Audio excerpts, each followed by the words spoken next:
The Airline Oh, Pilot Guy Show. I'm a poet. I don't know it. you sure do show it. Yes.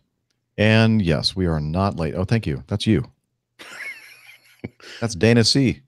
Dana C. Yeah. All right. It's 4:30 where I am. What is this? Central Daylight Time. And it's 5:30 where Dana is. And it's also 5:30 where Steph is. Although Steph's not where she's supposed to be. She's still stuck at work because she's Afraid of getting. topless at work. No, I she is don't want to go topless. into a lot of Yes, detail, she's topless and afraid of getting causing wet. quite a commotion.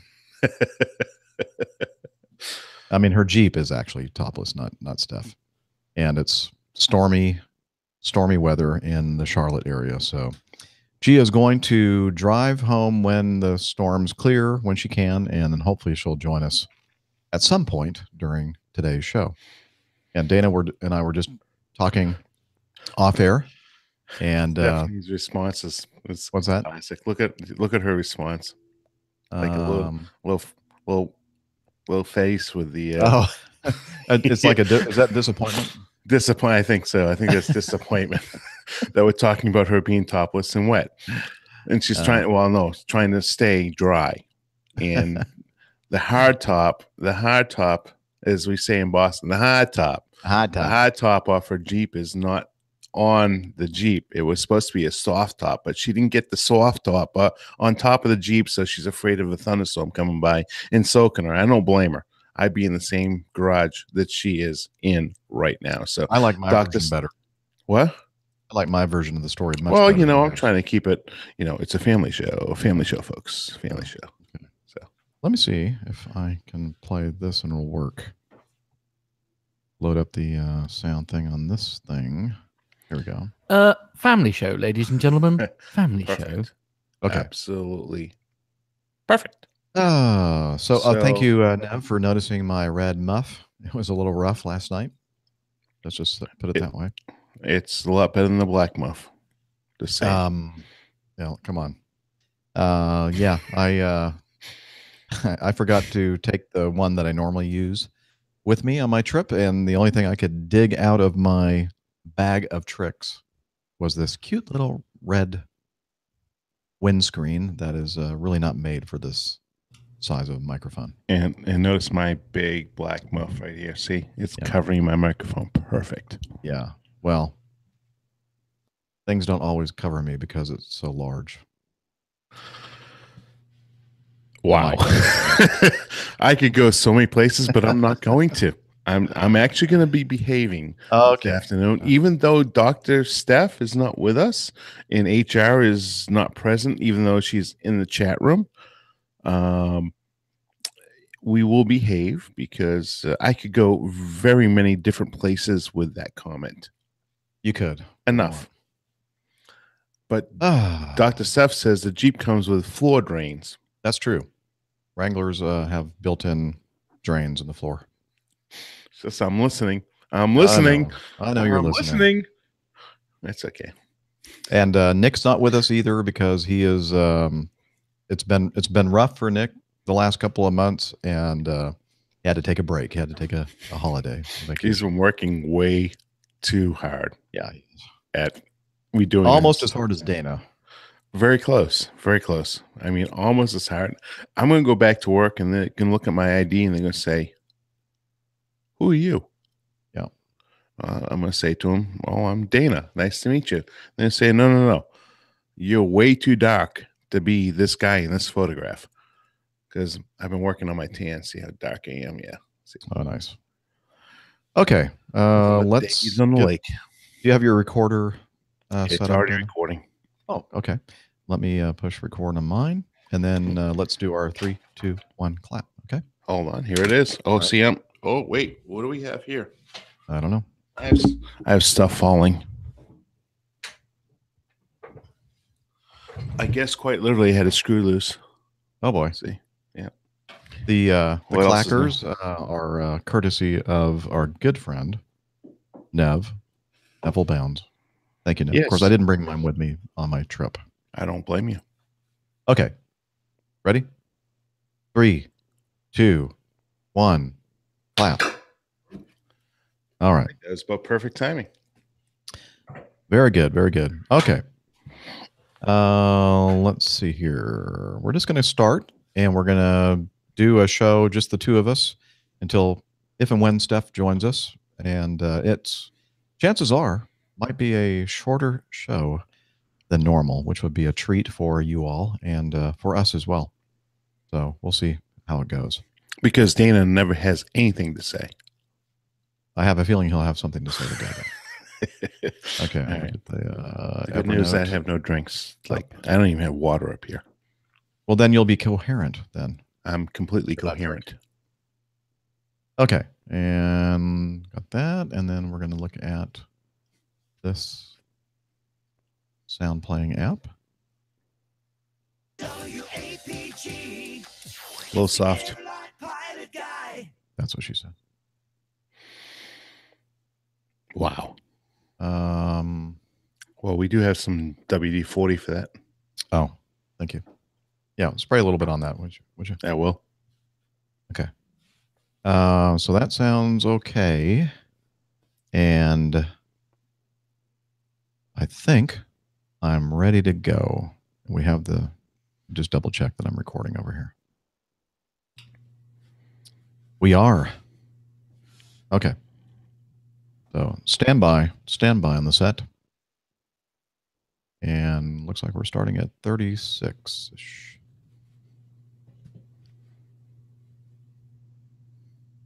And where is that? Here it goes. WAPG. It's the Airline Pilot Guy. Airline Pilot Guy, episode 330.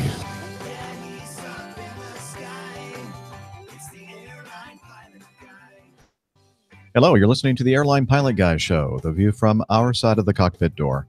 I'm Captain Jeff, your host, broadcasting live from the Embassy Suite Studios in Des Moines, Iowa. Today's show was recorded on the 26th of June, 2018. Yeah, he's up in the sky. It's the Airline Pilot Guy. Get you right and he's flying by with the Airline Pilot Guy.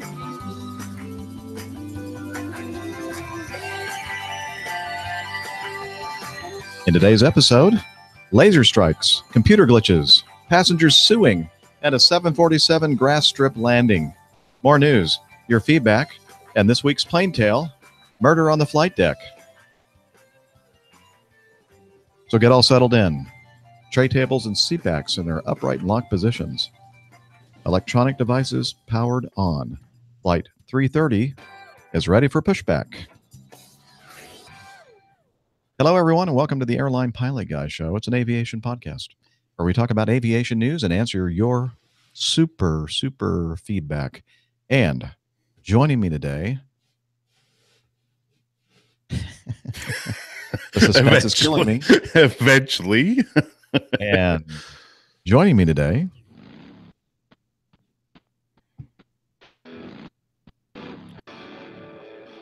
is someone in his southern mansion in Smyrna, Georgia. He's a barbecue master, a bourbon connoisseur, motorcycle riding pontoon boat skipper, and a captain for a major U.S. legacy carrier. Captain Dana. Well, hello, everybody. Great to be back once again. And I was thinking about this past week. A pontoon skipper and an airline captain. I actually have more time being a skipper on the pontoon than I do as a airline captain at this point. So pretty scary, but we're working on that. And great to be back for another show. Missing Captain Nick on 330, no less. Yeah, I know. Ironic. I hope he doesn't miss 340. Yeah, well, that would be embarrassing. That would be, and certainly be nice to have Dr. Steph join us a little bit later on. But we're here and here to entertain, of course. Yes. Now, Dr. Steph was planning on being with us, but she was at work today, and she drove her really cool Jeep, and the Jeep does not have a top on it at the moment, and the weather in the Charlotte area right now is pretty stormy, and she just couldn't drive home from work, and so she's waiting for the weather to clear. And So- when it does, she's going to head on home and hopefully join us at some point during today's show. So is it fair to say that Dr. Steph's Jeep is topless? Yes, not Dr. Steph, but the Jeep. The Jeep is topless and Yes. afraid of getting wet. Yes, The Jeep. the Jeep. Yes, I think you got that correct. Thank you very Perfect. much. Excellent. Yes. Excellent. So, Dana, how have you been? I'm sure that being a new captain and being relatively low on the captain seniority list, you must be just flying the heck out of that airplane. I mean, you must hardly ever home, flying a lot, right? Yeah. Hello? No? Yeah.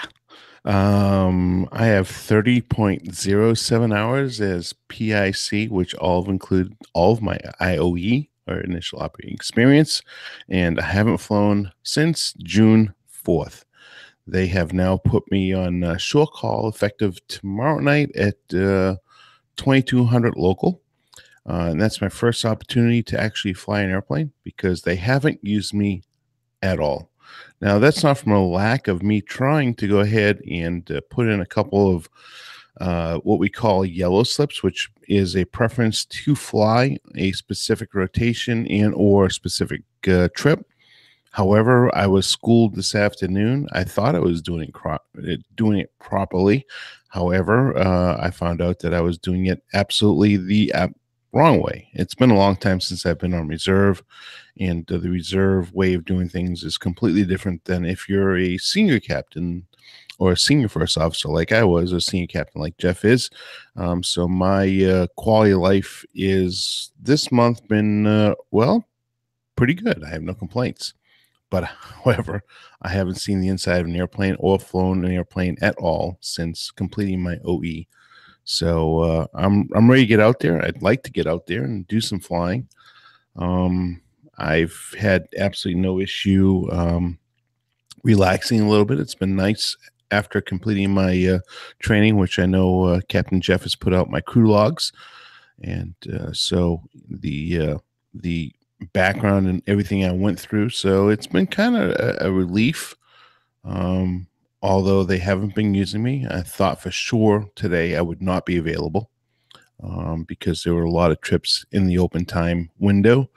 However, they still didn't utilize me. So, okay, I'm Yeah, here. we know it's not. It would be. I would be more concerned about it if it were an airplane that you didn't have a lot of experience in, a lot of hours in. But you've been flying the Mad Dog as a first officer for 10 years or more. Yeah, I've got close to a little over 7,000 hours in it. And actually, my buddy and I, my buddy Dave, who I spent the afternoon with, he's a captain with Spirit. Oh yeah, I met Dave, didn't I? At the Yep, you sure did. the Loyal Q and Brew. Yep, you sure did. Reddit. He's a great guy, and he has commented. I can't tell you how many times he's commented on this one fact that I do not need to be consolidated. So what consolidation means is after you check out on a specific type of airplane, you have to build, and I'm forgetting whether it's 3 months or 4 months. I think it's 4 months. I think it's 120, 160 days, no, 140 days, something like that, right around there, that you have got to fly 100 hours on the new airplane type within that time frame. But because I've been, as Captain Jeff just alluded to, because I've been on the aircraft as long as I have and as much experience as I have in my seat, just transferring 36 inches over to the left-hand seat, they do not need me to consolidate. So the only restriction that I have is that I am a high minimums captain. So until I build 100 hours worth of experience on the airplane, I cannot fly a Cat 3 approach. I can fly a Cat 2 approach, which I know all of you that have been listening to the show. The difference between a Cat 2 and Cat 3, Category 3 is down to 600 RVR and auto land on the airplane. In a Cat 2, it can be 1,000 RVR or 1,200 RVR, as long as the touchdown is reporting that, and the rollout can be a lot lower. You can go ahead and, as a low time captain, as long as the airplane's landing, or high min's captain. Let me rephrase that. High min's captain, as long as the airplane's landing, automatically landing, then you can continue as a high min's captain. So some restrictions have got applied to me. However, doesn't look like they're going to go away anytime soon because, well, I still have 30 hours and 7 minutes on the airplane as a captain. No, he's still talking. Oh, That was fascinating. You still really? there? Really? I'm giving some good information So, here. yeah, that's great. Everybody was eating that up. All right. So good to see Well, that you're not. You can edit it all out. That would be too hard. So, yeah. And yes, TWSS. Okay. So, well, hopefully you'll get called out, although I hope it's not doing the kind of flying that you don't want to do. But anyway, good luck if you with that. call in sick. Then Dana? I'll be doing the flying I want to do. Yeah, but if I call in sick, then somebody a little bit more junior to me, not super junior, will be picking up my trip. So, although this is the last trip for the month for me, and I'm not scheduled for anything in July. So the next time I'll be flying, I'll probably pick up something beginning of July, the first week, but I don't have to. So potentially I wouldn't have to start flying until August. So we'll see. So I guess I'm going to join the bandwagon of airline pilot guy, captain hosts that don't do anything, that sit around, drink beer. Okay. Let's Speak for see. yourself. I don't drink beer. We did have an issue with a possible error. I know it's hard for you to believe in the plane tail regarding a little VC. What was it called? VC tenderness. VC, but we're not sure. We're still kind of trying to sort all that out. One of our listeners, Ralph, thinks he caught us in an error, and of course Nick will say it wasn't his error. It was some source's error, which I think he's right. But we'll see. But I'm not going to address that on today's show. We'll just kind of go right over that, and we'll wait until Nick is back with us. And by the way, Nick is not with us because of the fact that he's been so busy the last couple of months flying, that he decided he had to take some time off to go to the beaches of Cornwall. I think he's got a little place there on the coast, the southern coast, and it looks beautiful. We've seen some beautiful pictures from there, and he and his beautiful wife Jilly are enjoying, along with their 3 dogs, enjoying the holiday on the coast. So I miss you, Nick. But we'll absolutely beautiful. Yeah, and we'll have something. You'll hear from Nick on today's show because he did actually do a plane tale for us. So that'll be later in the show. So I venture to guess he never even got into his bathing suit, though. I don't know. Because that water is that cold, you can't even stick your toe into it. Ooh, shrinkage. Yes. Well, I did not say that. No, I did. So, let me tell you a little bit about what I've done since the last show. Not a heck of a lot because we just recorded was it Thursday that we did Thursday? And now it's Tuesday. And so not too many days have passed, but I did start a trip yesterday, a 3-day trip, and ended up flying one leg to Newark Liberty International, and it was a nice long layover. And so because of that, they put us up in the Roosevelt Hotel in Manhattan. And after, I found, well, it wasn't exactly the food cart that I enjoy going to for the chicken and rice, the halal kind of food, a Mediterranean kind of food, but I found a place that is pretty good. Awfully close to the food truck that I was looking for.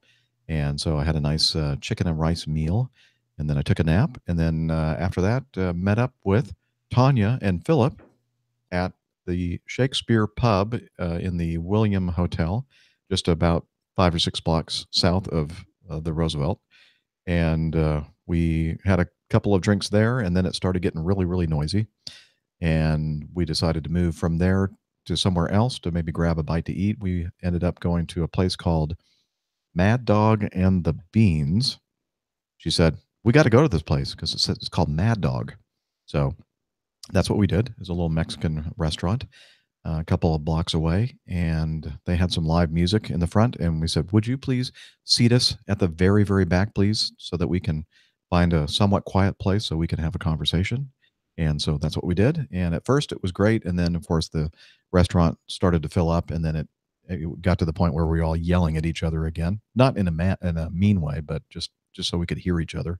So we had a nice Mexican meal there at Mad Dog and the Beans in Manhattan, and then they went off, walked back toward. I think they live up somewhere on the Upper West Side, and I walked back to the Roosevelt and had to get to sleep because I had a very early showtime this morning, 4:20 pickup from the Roosevelt, because we had to go all the way back over to Newark, fly out of Newark, flew to Atlanta, then flew here to Des Moines, and we got in a little bit before noon here local time.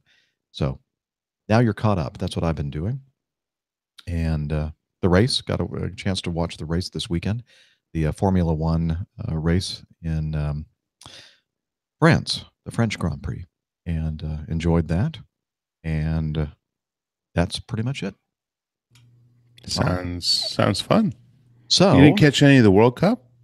I've been watching little bits here and there, but I have to admit, it's kind of weird. I don't have as much interest in it as I did in previous World Cups because our team is not there. The U.S. team didn't make it. Indeed, they are not.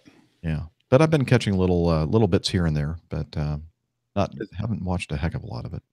No, it's been quite entertaining. I mean, the best part is watching the highlights. So, but Yeah. Because the matches can be quite long, as you know. Yes. Anyways, Okay. Yeah. So I'm thinking now let's move on to the coffee fund. So we'll ask Jeff Smith to lend his musical talent to sing the Java Jive while we talk about the coffee fund.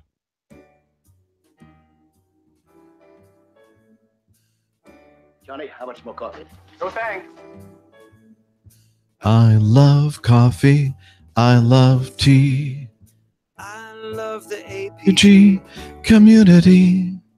Coffee and tea and the Java and me. A cup, a cup, a cup, a cup, a cup. Oh, yeah. The Coffee Fund is your way to support the show financially if you have the resources to do so. And since the last show, we have a couple of ways to join the Coffee Fund cadre. The first is the Coffee Fund Classic method. And since our last show, Steve Trumbull and Jason Kuntz sent in their recurring donations. Jason just joined us. Welcome, Jason, to the Coffee Fund cadre. And the other way to do it is to become a patron via patreon.com. And since the last show, we have a new producer, Brandon Gonzalez. He is the host of Podcasting on a Plane podcast. And you should check that out. Again, that's Podcasting on a Plane. Thank you, Brandon, for becoming a producer of the show. And we have two new executive producers, Dan Blake and Tony Fletcher. And if you want to join the Coffee Fund cadre and feel like you have a personal stake in this show, please head over to airlinepilotguy.com/coffee, where you'll learn how to join up. We do appreciate your contributions. Now, I need to do one special thing, and it also has something to do with the Coffee Fund. And at the Innovations in Flight in Washington, D.C., or in the Washington, D.C. area, actually Chantilly, Virginia, on the flight line, we were standing in front, Micah Carrolls and I were standing in front of his Beechcraft Musketeer. And this gentleman walks up with this huge camera, like one of those professional cameras. And he says, Captain Jeff? And I said, yes. He said, I just want to let you know that I'm a big fan of the show, and I want to make a contribution to your coffee fund. And he handed me this envelope. And in this envelope was I'm going to show you on the video just really quickly so you can't see all the details.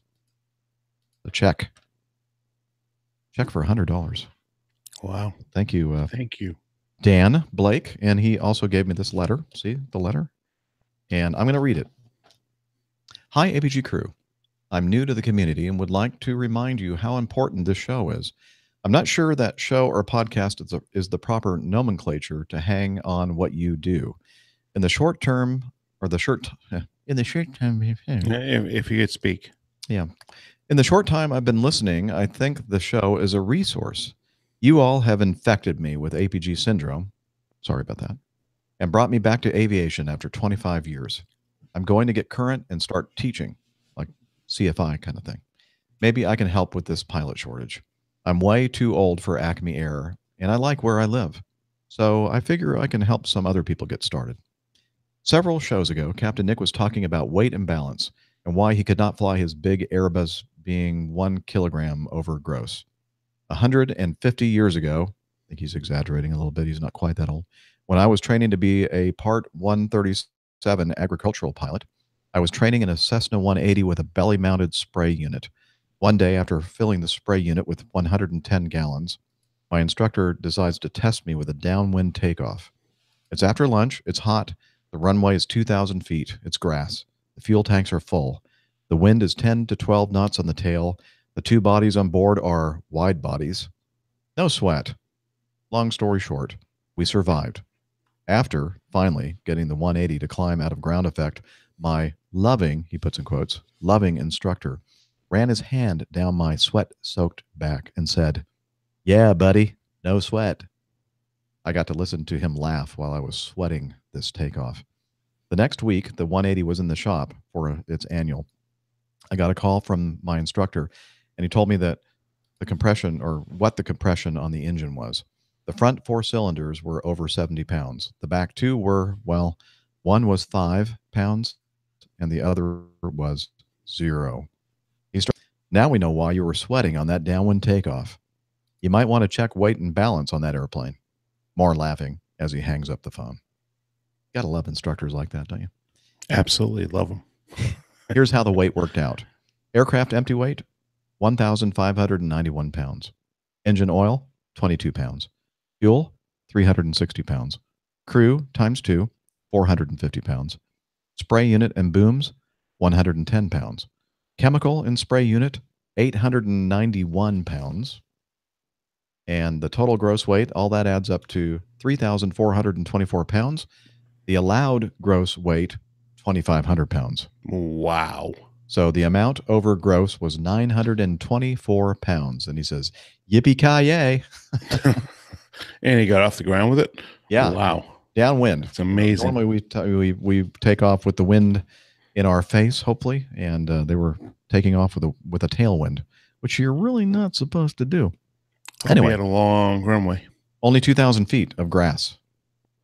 Mm-hmm. Okay. There is a cautionary warning to this story. Don't try this at home. You just might bust your... This airplane had worked many years with the spray unit before I met it. Oh yeah, it flew a lot better after the engine top overhaul.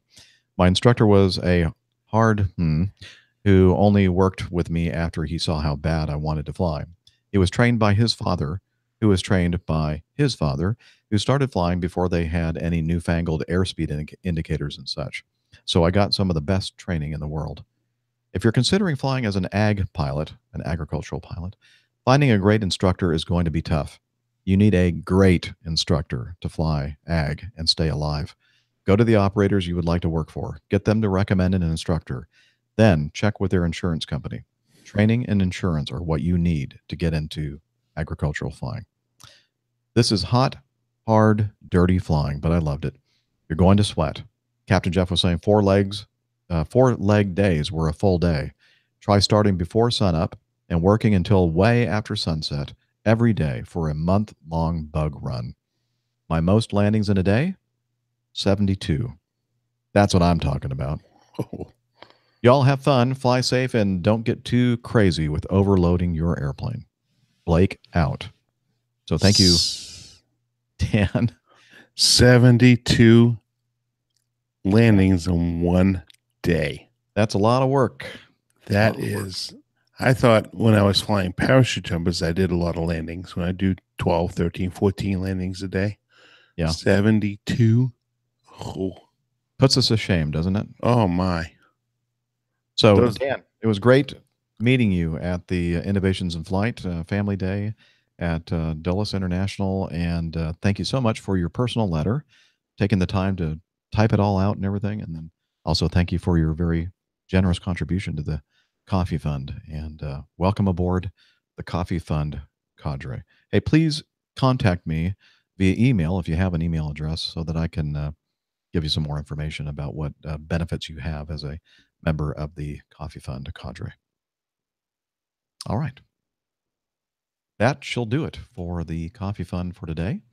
And that means it's now time for us to move on to the news. And I know it's here somewhere. Here it is. Stand by for news.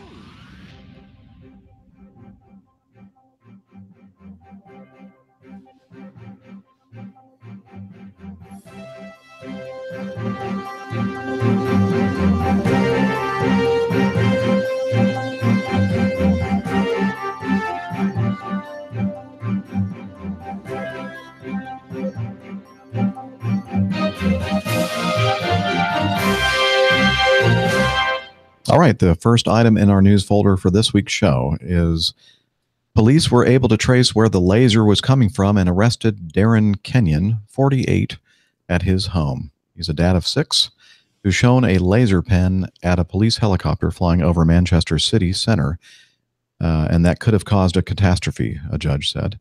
Darren Kenyon, 48, has been jailed for 8 months after admitting using the device, which one of his children had bought on holiday in Spain. The helicopter pilot said he could have been dazzled by the laser and that there was no one else on board who could fly if he had become incapacitated. Captain Nigel Judge, who was flying in support of police searching for a stolen car, was able to safely maintain control of the helicopter, the Manchester Crown Court heard. Judge Anthony Cross said Kenyon's behavior was serious conduct. Little imagination is needed to comprehend how a catastrophe could occur, he said. Particularly in your case, this helicopter was being flown over a busy city center. The brutal reality of all this is that on this particular night, you chose to shine that light at the helicopter for a very considerable period of time.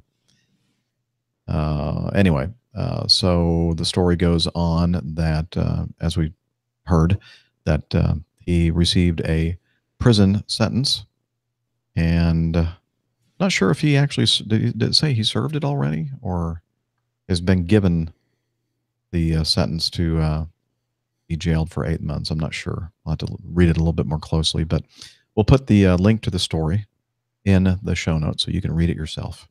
But it has a picture of the scoundrel walking. Now, I mean, the article says Darren Kenyon, 48, has been jailed. I know, but sometimes the British use turns of phrase differently than we do, and you'd think that means that he's already served it, but maybe not.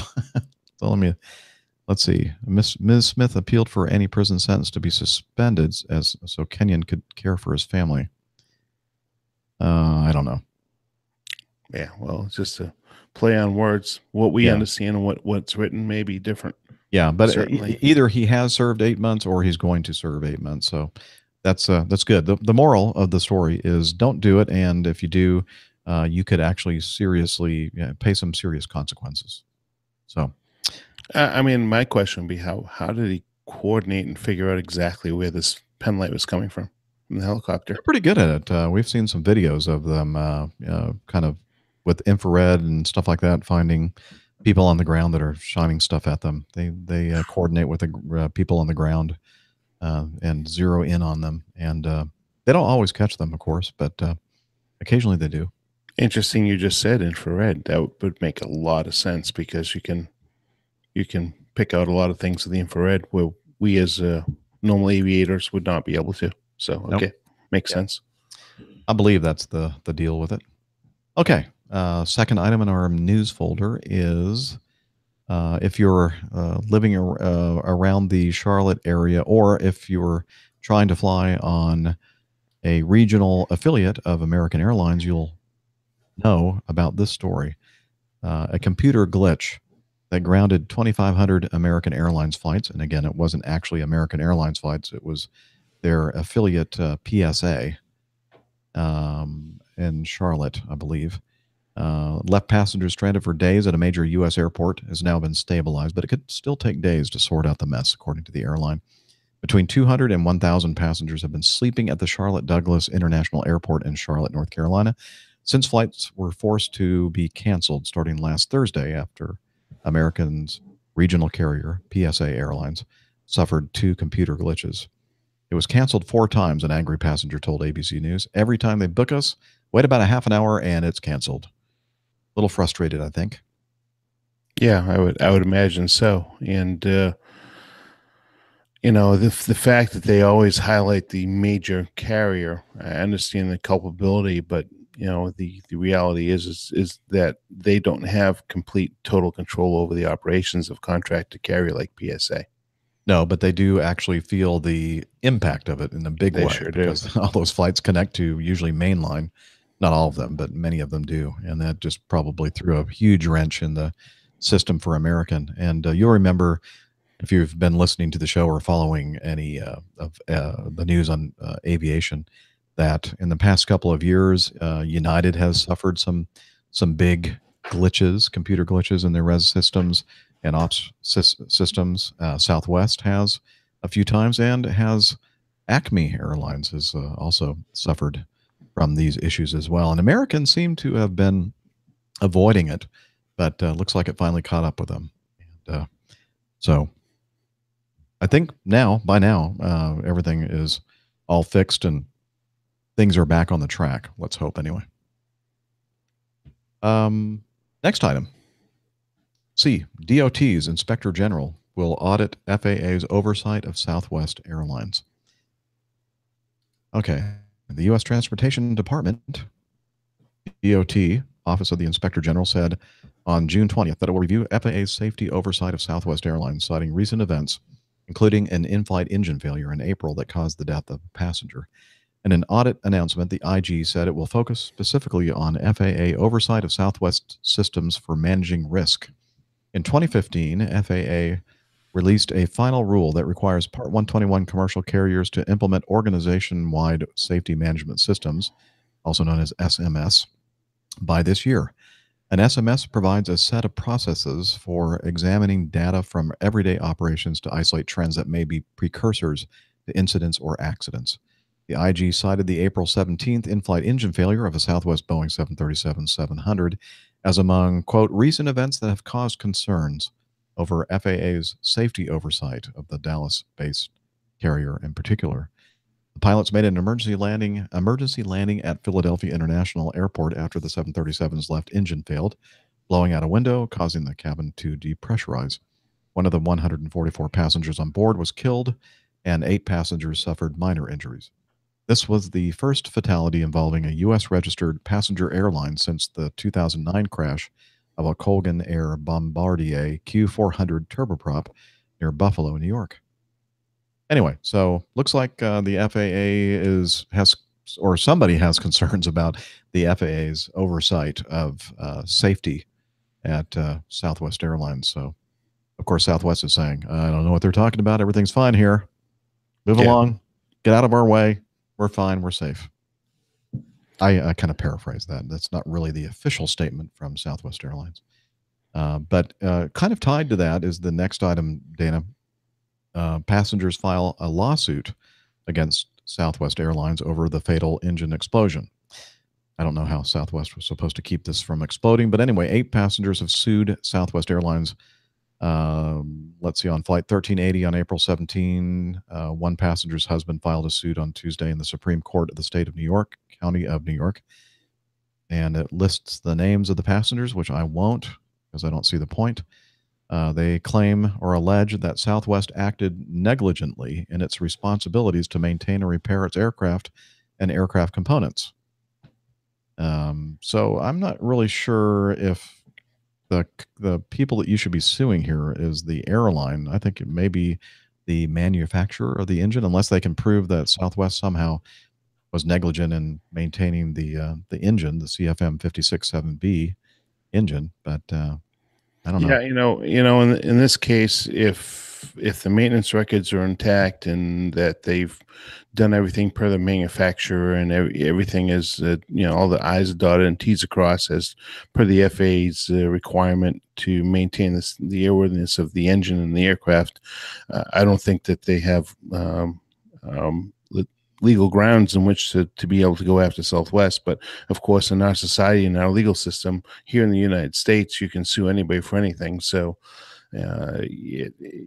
it's going to be a tough case. I don't know what will end up happening, but certainly, if there's culpability on Southwest part, as there was, there was an incident outside of Augusta, Georgia, where a was it Hartzell prop that had a fault in it, that had a micro fracture in it. It was proven to be an issue. So in this business, you just don't ever know. So we'll have to wait and see what the results are on it. I personally, if you ask me personally, I hate the legal system here in the States because you can sue anybody over anything, and it should be a losers pay system. So there's really no benefit in people. There's no really distractor to people suing for whatever they want to do. And what's telling on this is that the poor passenger that passed away, she's not even part of their family is not a part of the lawsuit. So we'll have to wait and see if there's something else that comes down the road. But I certainly hope that Southwest did everything they did, normally to maintain the engine and maintain a safe aircraft. That's what we all hope for. That's true. We have a professional test pilot in our chat room. Tea Kettle 15 says the problem started with the engine, but the cowl is what let loose. So so I guess maybe you go after the company that designed the engine nacelle and the cowl. I don't know. I mean, it seems like that would be the place to focus your lawsuit. But I guess the lawyers are just going to go ahead and attack any entity that might have some deep pockets, right? Exactly. I was going to say that's deep the important pockets. thing. It's not the plaintiffs; it's the lawyers. They need to be paid.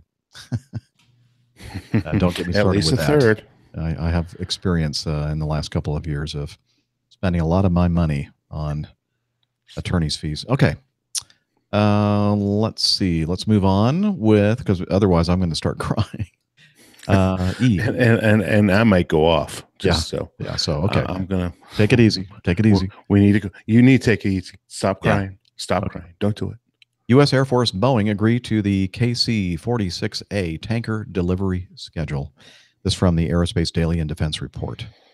The U.S. Air Force and Boeing have agreed on October 2018 delivery date for the first KC-46A aerial refueling tanker to the Air Force. The agreement represents the next step in a saga to replace the service's Eisenhower-era KC-135 tankers that has lasted close to 2 decades. Just getting to this agreement has been typical of this program, more difficult than anyone thought possible for what might have been a simple retrofit, adding refueling capability to a long-produced commercial aircraft. The U.S. government started looking for new tankers shortly after the September 11, 2001 terrorist attacks on the Pentagon and the World Trade Center in New York City. But it was not until 2011 that Boeing landed the eventual contract award for $3.5 billion for 18 tankers. And you'll remember also there was some controversy there because Airbus, I believe, was originally awarded the contract, and then that's Boeing correct. complained and whined, and then they ended up getting the contract. Good thing Nick's not here because he could go off on a rant. Sure, good. Anyway, and Boeing and its customer, the Air Force, have finally agreed on a path forward. As a result of months of collaboration, the Air Force and Boeing KC-46A teams have reached an agreed joint program schedule to get to the first 18 aircraft deliveries. This includes the expectation the first KC-46 aircraft acceptance delivery will occur in October 2018, this year, with the remaining 17 aircraft delivered by April 2019. Undersecretary of the Air Force Matthew Donovan said, while the KC-46A flight test program is nearly complete, significant work remains. The Air Force is looking forward to KC-46A first delivery and will continue to work with Boeing on opportunities to expedite the program. The feeling is mutual. Boeing now has more than 3 dozen KC-46s in production flow, from nearly complete to the early stages of being built. and is eager to begin deliveries. We're also very excited to start getting the aircraft in their hands, said Leanne Carrot, the president of Boeing Defense, Space, and Security. Anyway, so that's good. Hopefully they'll be able to deliver on the deliveries, and the Air Force will start getting those new tankers. Does that look like a 7.6 to you? It's exactly a 767, a modified 767. Yeah. In fact, that was one of the things that our test pilot talked a little bit about in our Slack group that talked quite in depth about. And let me see if I can find that while we're talking about this, and while he's here with us in the chat room. But that's based on 80s design. Yeah, but the KC-135 was based on the 707, basically a 50s design. So we're making progress. What do you want, Dana? You want a SR-71 refueler? No, I'd like to fly That's the an old technology, SR-71 too. if you ask me. I mean, I'd love to have that opportunity, but No. I just would imagine a newer airframe like a 787 with a newer airframe design that was more efficient and not inefficient and old avionics. I mean, Well, I think they have modern avionics in it. I mean, I think they're making it. I don't know for sure. I don't know all the details. But anyway. T-Kettle 15 says cockpit is new. So okay, maybe it has upgraded avionics. I only hope so. It was a really cool my money. Discussion. T-Kettle 15. Do you remember exactly where that discussion was? What folder in Slack? Maybe the discussion folder. Fine to displays very much like the 787. Anyway, let's see. Nope, that's not it. That's another discussion. But he talks about basically the certification process. The FAA, because of the fact that it is a 767, a commercial airliner that they're modifying to do military service, that the certification is being borne by both the FAA and the military. And so that's supposedly making it much more efficient. And I can't vamp anymore. I can't find the discussion that we had in Slack about that. But anyway, it's a shame they just can't start remanufacturing. If they're doing the 7.6 in this form, that they couldn't redo the 757, which is probably one of the most prolific and most liked airliner in the world. Yeah, well, I think the difference there, and I could be wrong about this, so somebody can probably correct me, but I believe that when they decided to scrap the 757 program, they ended up destroying all of the, for lack of a better term, the jigs, the equipment and stuff that makes the fuselage sections and all that kind of stuff. They completely destroyed it. Whereas the 767 airframe has been in consistent production this whole time. So it's a little bit different than just saying, oh, let's crank up the 767 line, because it's been actually continuously being manufactured. Now, the airlines haven't been accepting new deliveries of 767 passenger versions, but they're making the 767 freighter and have been and still are. Actually, they're rolling off the line brand new 767 freighters out there. So since they already had the platform, it was just a matter of modifying it for tanker use. Yeah, it's sad to see the 737 as a replacement for the 75 is really no, it's not a replacement. It's no way. No. They've been touting it as the 738-800 and 73900, and they can do this, and this. It's not a 757. So yeah. It's a missing segment in our business that has yet to be filled. The 321 was supposed to hopefully fill some of that niche, but it's just not. It just does not have the capability of performance.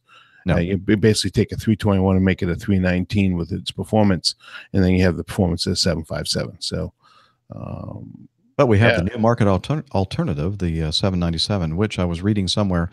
They are saying that perhaps Boeing will actually make an official announcement regarding the NMA, the new market alternative, or the 797. That's probably what they're going to call this next airplane at Farnborough and next month.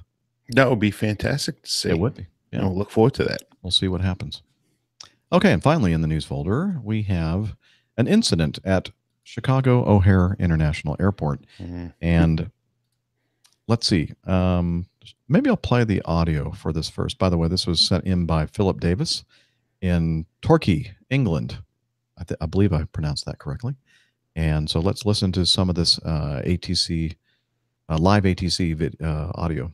Tower Dynasty 514A, IRS runway 10 left. Dynasty 5140 Heavy O'Hare Tower, continue inbound, expect the lane clearance about 2 miles. Yeah, that's Dynasty call sign, which is China Airlines. Copy that, we continue, Dynasty 514A. 5140 Heavy, traffic departing Friday arrival, runway 10 left, clear to land 10712. Clear to land, runway 10 left, Dynasty 514A. 1198, turn right heading 180. 180, United 1198. Delta 2012, runway 10 Delta Delta, line up white 107012. Going off the runway. Okay, I'm pausing this here for a moment. So, Dynasty, the China Airlines 747 freighter, dash 400 freighter, was cleared to land, and then as it crossed the threshold for landing, the tower controller told the Delta flight to line up and wait on that runway that the 747 was landing upon, and the Delta jet says, "Going off the runway." So let me see if I can back it up a little bit so we can hear him say that again. So as they're about to take the runway or taking the runway, they're looking at the 747 landing, because that's what we do, because we are pilots and we watch other airplanes landing, because especially a big airplane like that 747, that's pretty cool. And then he says, 3544, turn right heading 110. Heading 110. nope. 17012. Going off the runway. 3544, turn right heading 110. Heading 110, envoy 3544. Heavy, just landing 0990. Dynasty 514A, we are going wrong due to last minute DVA from the runway. Dynasty 5140 Heavy, roger, flighting 0990, climb maintain 5000. Heading 090, climb maintain 5000, Dynasty 5148. 3544, turn right heading 180. Heading 180, envoy 3544. Delta 2012, just hold right there. 10 left close. Still hold close, Delta 2012. 5140 Heavy, I'll have a turn for you here shortly. Turn right heading 110. Right heading 110, Dynasty 5148. 1198, connect departure. 1198, going departure. Runway 3544, connect departure. Departure, good day, envoy 3544. Guys, 5140 Heavy, turn right heading 220.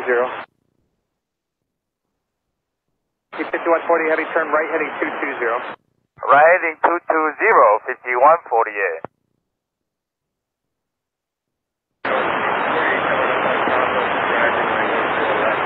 City 40, proceed on runway 10 left. Okay, that bad radio transmission is one of the ops vehicles needing to do an inspection of the runway. Roger, and City 40, that traffic will be crossing at Bravo Bravo. Frontier 1286, that's Bravo Bravo, cross runway 10 left, join Lima, connect ground point 9. Cross 10 left, join point 9 of Frontier Flight 1286. Guys, 5140 Heavy, contact departure 125.4. 5140 Heavy, contact departure 125.4. 1254, Dynasty 5148. Tower Delta 2012, that runway needs to be inspected to the east of RPC. Yeah, they're starting at the beginning, they're going to run all the way down. 4463 at Bravo Bravo, cross runway 10 left, join Lima, connect ground point 9. Bravo Bravo, cross 10 left, join order ground 44.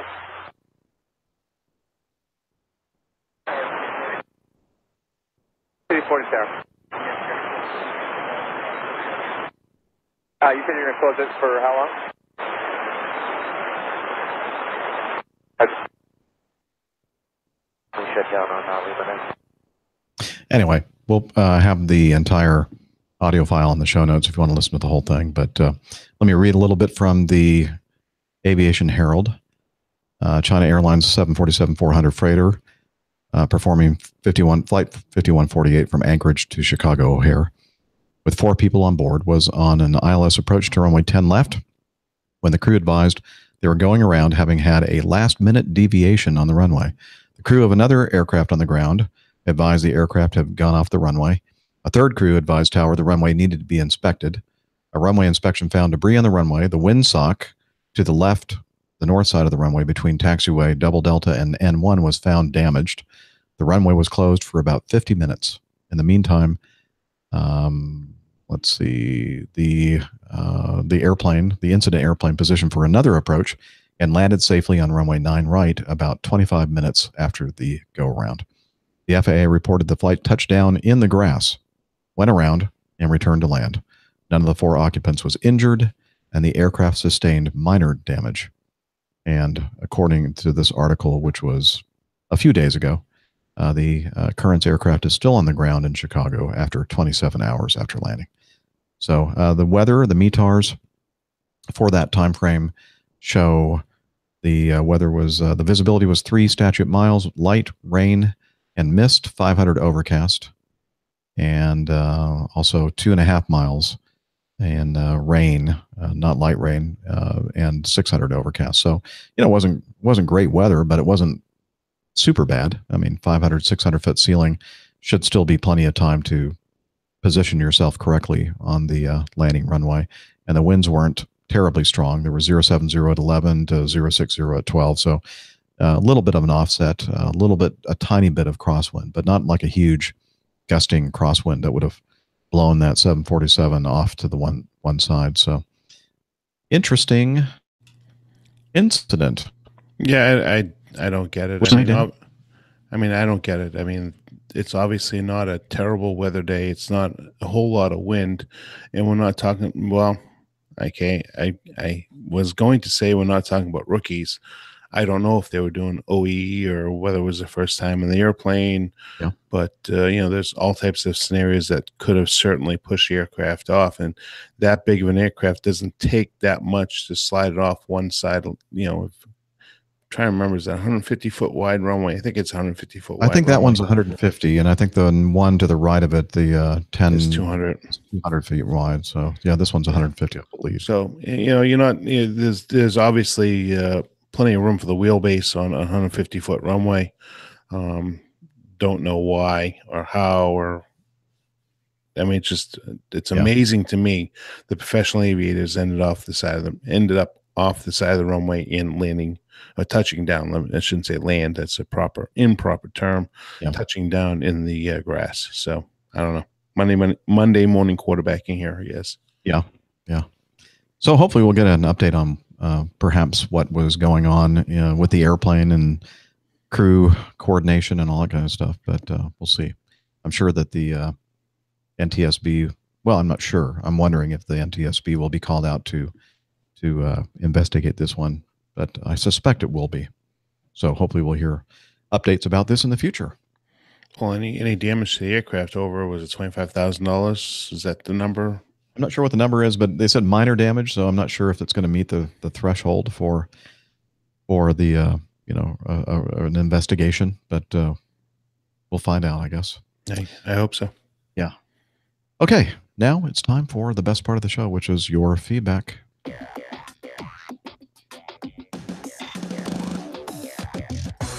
Captain, incoming message. We're just rolling on, huh? Nice one. We are rolling. It's kind of it's there's less of the back and forth and banter for that matter. And, of course I missed that. I do miss that, and it's almost like it's kind of quiet, even though we're both well engaged in the show. But it's just it's kind of weird. What show? Yeah, we're just out here hanging out, talking about aviation stuff with our best friends in the chat room. And I do have to admit, let me say that properly. I do like those glasses. For those folks that are not listening to the cannot see the video on the show, that are only listening to the show, Jeff has some new glasses on, and I have to admit they make him look far more intelligent. Although he's a very intelligent individual, but I think they're very debonair on him. Oh, well, thank you. Unfortunately, they're just single focal length glasses that are kind of set up for the using in front of a computer or doing a podcast. So is that why your eyes look like twice as big? Yeah. Okay, got it. No, I just have big eyes. Better to see you with, Dana. I was going to say, you have eyes on me, sir. Yeah. In our private communication channel, I don't know if Steph shared this with the chat room or not, but she sent a screenshot from her phone of the weather system going through Charlotte and extending pretty much exactly the route that she would take home to her beautiful home in South Carolina. So that and she has a little face with a tear dropping. So she's sad that she is still stuck apparently at her place of work. So hopefully it'll clear up sometime soon and she'll be able to get home and join us. And there you go. If you're looking for what it looks like, there it is. There you go. It's pretty nasty. And if I didn't have my top on, well, I have to admit, I did not take my motorcycle today just so they can make sure it's back in time for the show. But if I was driving a vehicle around without a top on it, I would be doing exactly what Dr. Steph is. I wouldn't be moving 1 inch. Yeah, it's not a pleasant thing to don't blame her one bit. Driving rain. Okay, let's start off with our first piece of feedback, and this is from Tan Mei, and he is from some foreign location, and basically he's asking, we believe, if he can be a pilot. Now, the audio is kind of it's hard to understand, but let me play it, and we'll see if we can decipher it. In higher secondary education, I get 70%. Can I be a pilot in future? Okay, I got this guy got 70% at something, and he's wondering if he can be a pilot. So let me see if I can figure out what it is. Secondary education, I get secondary education. 70%. Can I be a pilot in future? I actually figured it out. He says in secondary education, I guess that would be like high school in the U.S. He got a 70%. So maybe I would say maybe a C student, wondering if he can be a pilot. Well, Tanmay, look at me. Look at Dana. We're pilots. If we can do it, 70%, you can do it too. And now correct me if I'm wrong, Dana, but the test that you take for like private pilot license and other things, what's the threshold for passing? I think it's 70 or 75%. 70%, I think. I do have, Tanmay, I have to make an admission. I have to make an honest admission. When I first took my private pilot exam, I didn't pass it. There you go. Because I didn't study very much. But that was way, way, way, way before I was really serious about being a pilot. So since then, yeah, close to 100% on every one of them. So if you put the effort forth, Tanmay, to answer your question, the answer is if you put an effort forth, and it doesn't matter whether it's you, Tanmay, or any other potential aviator out there, if you put the effort forth and get to pass the written exams, which, oh, by the way, in my honest opinion, are probably the hardest, or is the hardest part of any type of certificate you get out there. So I think you can succeed. Yeah, I think so too. You don't have to be a straight A student. You don't have to make 100% on everything to be a pilot. There's more to it. I mean, it's important to have an academic education, but it's also important to have the flying skills necessary to do this job as well. So, yeah, I'd say. I mean, if you look at somebody that's a musician, right? Either you have the ability to pick up a musical instrument and play it, even after working hard and studying, and you learn how to play that musical instrument, or you're just really not good at it. So it's the same with aviation. Either you pick up the airplane. You take your instructor up, you learn how to fly, and if you can get it, you can get it. If you can't, it's one of those things. If it's not for you, it's just not for you. So, Tammy, what I would recommend, other than just a written exam, is go ahead and see if you can go ahead and take a discovery flight and see if you really enjoy being in the air. There are a lot of people that don't enjoy the motion and get sick. And to be honest with you, I for a lot of years thought that I was going to be faced with motion sickness and not be able to do this job, and why I delayed. Partially the reason why I delayed furthering my career when I was much younger. Other than making excuses, I decided that I probably couldn't handle the motion, which honestly, in the sky, I'm fine. When I'm on a cruise ship, not so much. I have to take Bonine to make sure I don't get sick, or scuba diving. So it really depends on the situation you're in. So I would definitely give it a try to see how you feel. Absolutely. I don't know from wherever he lives if they have that kind of program or not, but if they do, I agree. Get yourself one of those introductory flights and see if you like that sensation of flying. Most of us do. Yeah, it's an incredible feeling. Next one is also from another part of the world, and in this case, we know for sure because he says so. So let's play Arun. Hey, Captain Jeff. I'm from India, and his recording cut out a little bit. I think Arun from India. I've been listening to your podcast for like 3 weeks. I just listened to the 9/11 memorial one that you just did. I think I did that a few years ago, Arun. So I didn't just do that. So you're a little bit behind, but. And that was really touching, by the way. And I'd like to tell you two things, basically. First off, I understand that you had a podcast called the Catholic Pilots Podcast or something like that. Am I saying that right? I love how, you keep those two things separate in this one, like religion and aviation separate. It makes the podcast feel a lot more inclusive. And I feel like you respect everyone on the podcast. So just great job there. I love what you're doing. And the second thing I want to ask you is recently Boeing, or General Electric, they started testing their new GE 9X engine, and they slapped it on a Boeing 747, and it looks absolutely massive. So I was wondering, it looks twice as big, and it produces twice as much as thrust as a regular 747 or a 787 engine. So isn't it logical to think that it would use up almost double the amount of fuel? And if indeed it does use double the amount of fuel, what kind of fuel can you expect while using two of these engines instead of four, smaller engines? Are there any significant savings? Again, great job on the podcast. Keep doing it. I love it. I have about 310 episodes to catch up on, so I'm looking forward to doing that. Great podcast, by the way. Thank you. Well, thank you, Arun. Good luck catching up on all those podcasts. Hope you have a lot of free time.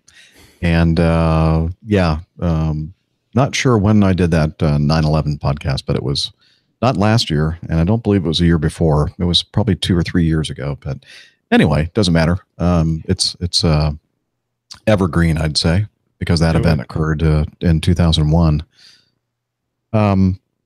So the question you have about the test platform for the GE NX or 9X or whatever engine was hanging on the 747 wing, I don't believe, and I could be wrong about this, but I don't believe there's any intention at all to replace two of the engines on the wing of the 747 with one much larger engine.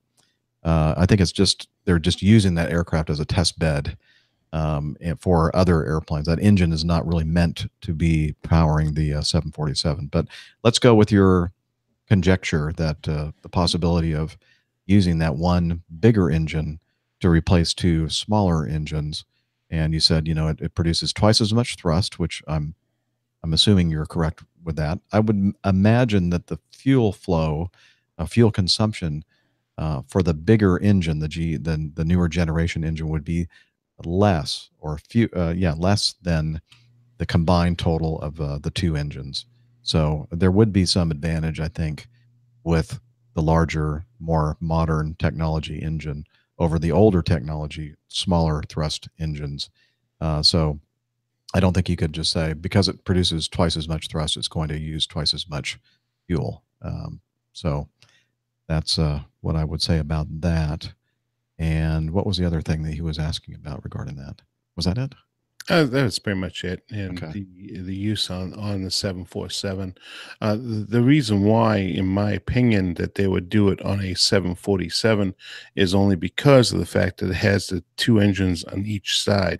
So it makes it a lot more stable platform that if you have any issues with, too much thrust or any issues with the engine failing, et cetera, that you have a platform in which it's really stable, real big, and can handle any type of excessive loads.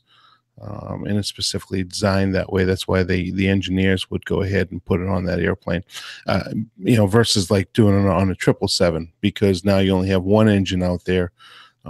So you have a lot more asymmetric or asymmetric drag or thrust. So I think it's an effective tool in order to be able to test that engine. I agree with you on that, Jeff, that the fuel flow on the newer engines is far significantly less than even the 747 engines combined.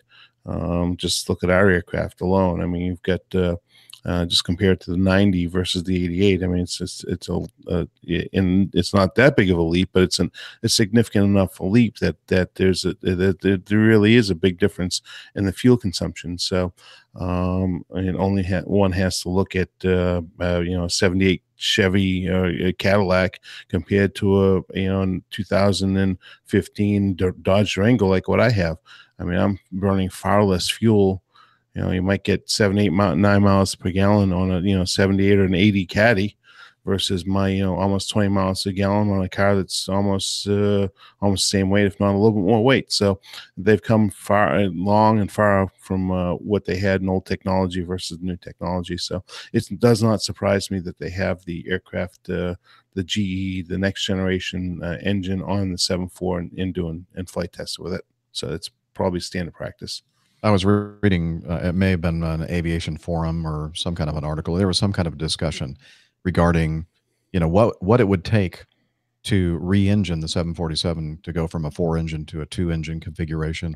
And they said, yeah, it's just not going to happen because basically they'd have to make a new wing to support all the plumbing and everything and the structural characteristics of the wing, and mounting the engine in a different place than the current mounts. And it was basically showing that you're not going to just slap on, take the 4 engines off and just slap on 2 more modern, larger thrust, more fuel efficient engines on the 747. It's a major undertaking to yeah, we had to do stress tests on the wings, and T Kettle brings up a very good point. You have to have a new rudder design because it's a completely different. You're looking at different yawing moments. Landing gear, I may or may not agree with that, but certainly the wing structure would have to be reevaluated. Yeah. So, but yeah, I think in the article that I was reading, they did mention the landing gear systems as well. For some reason, would have to be modified for some reason. But it may have something to do with the placement of the engine on the wing. But I don't know. But the rudder, yeah, you lose one engine, you've lost the equivalent of 2 engines, and so the rudder's got to be more beef, have more authority, I guess. Sure. Yeah. So anyway, in other words, no, you're not gonna see them do that. But it's a good question, though, Arun. Thank you for joining the community here at the APG. And if you have any other questions as you listen to the previous 310 shows that you haven't heard yet, please don't hesitate. We appreciate all kinds of feedback. I have nothing but time, but I'll tell you what, that's a lot of time. That's a lot of time. That's I a don't even lot wanna of time. calculate it. And Ron, I can assure you, I mean, since I've been back since about episode 240 ish, we haven't talked about September 11th. So it's been a while. Yeah. Anyways. Anywho, you want to go for the next item in the news folder? Sure. Flamethrower? Yeah, hang on. Flamethrower drone. Now we have our drone sound effect. Go ahead. All right. Looks like I get a picture. Well, there's no actual verbiage with it. Oh, here, then let me do it then. Perhaps I was going to put some more stuff in there.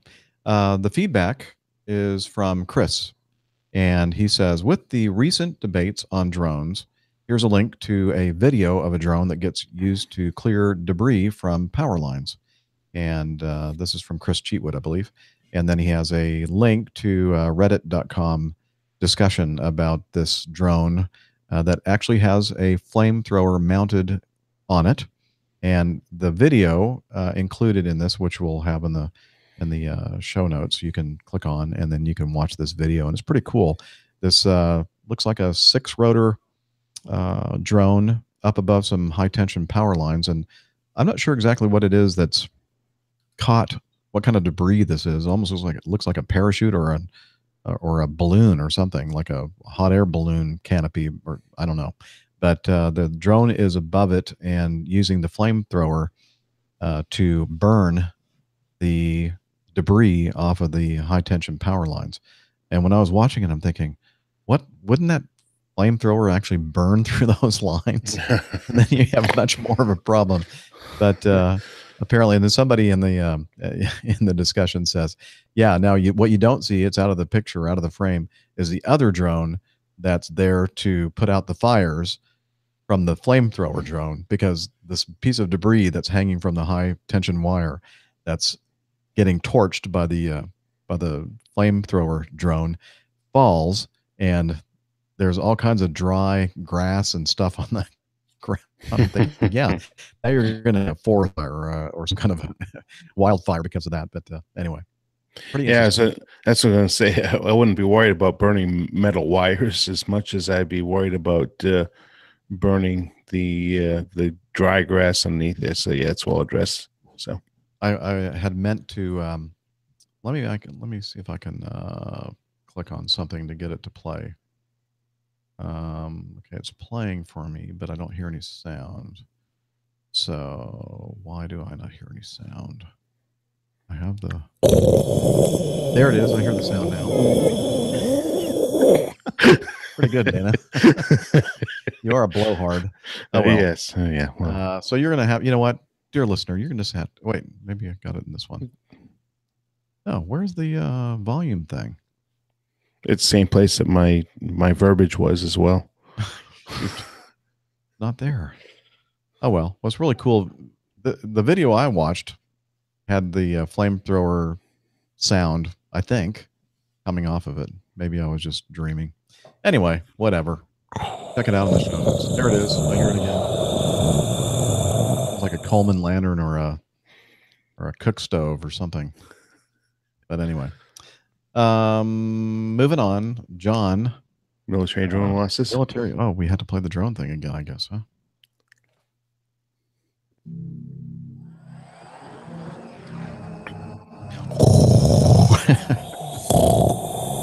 Sounds like me snoring. The UK loses watchkeeper to accident. Okay, with this latest incident, this is from the Janes.com. I'd be happy to read that for you, Jeff, if you'd like. Why don't you I missed the last one. Yeah, go ahead.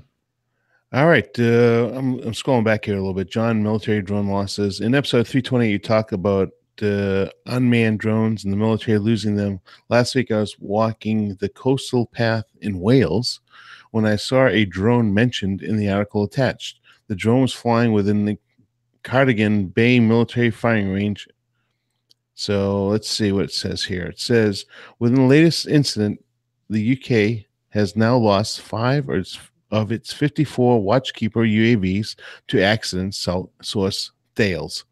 The UK military lost another Thales WK-450 Watchkeeper to an accident on 13th June when one of the British Army's unmanned aerial vehicles, UAVs, crashed near West Wales. Try to say that a few times fast. West Wales Airport near Aberporth. I'm sorry, Nick, if I got that wrong. I think it's not Thales. I believe it's Thales, something like that. Maybe somebody can help us out from West Wales Airport at Aberporth. Yeah, I know, but I'm talking about the company. It's not Thales. It's Thales, I think. Okay, well, but somebody will correct us in the chat room, I'm sure. Hopefully, because we're striving for at least 50%. I think we're at 50% still. Close to it, at least. The UAV came down close to the airfield from which it was operating, bringing to 5 the number of watchkeepers that have now been lost. The UK Ministry of Defence confirmed the incident, but declined to divulge details, except to say that the investigation has been launched. Developed from the Israeli-developed Elbit Hermes 450, the Watchkeeper is operated by the British Army as an unarmed intelligence, surveillance, target acquisition, and reconnaissance platform. With 54 air vehicles having been acquired, the Army is now down to 49. Tick-tock. So it almost sounds like 99 bottles of beer on the wall, 99 bottles of beer, pass one round. I'm sorry. 49 is a result of its losses. A senior service official previously told Janes that expected attrition losses were built into the original number of watchkeepers procured, though it was not noted that this is to enable the platform to be used in less permissive environments rather than to cover for expected accidents. Yeah, so the translation there is when they knew that there was going to be a certain attrition rate of these 54 air vehicles, they were assuming it was attrition due to being in a situation where they're shot down, not for somebody operating them and crashing them. That was not built into the attrition calculation. No, I would agree with that. So, yeah. Of the 5 watchkeepers that have been crashed to date, 3 have been lost in the last 12 months. The latest incident comes some 9 months after the fleet-wide grounding order was imposed after 2 of these losses was lifted in September 2017. Last paragraph here. The watchkeeper in 47 Regiment Royal Artillery that operates it were due to achieve full operating capability earlier in 2018, but this milestone was postponed after the platform failed to obtain a key flight safety certificate in November of 2017. Watchkeeper has flown thousands of hours supported by British troops in Afghanistan and could be sent on operations now if required. A spokesman told Janes at the time that the failure was disclosed in March, adding the release to service safety certificate, is expected later this year. So they've lost a few operationally. Yeah. And they had an operational stand down, grounding. And I guess they need to figure out, okay, we only have so many of these things and we can't be crashing them. So makes me learn how to fly the darn things. It makes me really look forward to flying to Syracuse. Just saying. Yeah.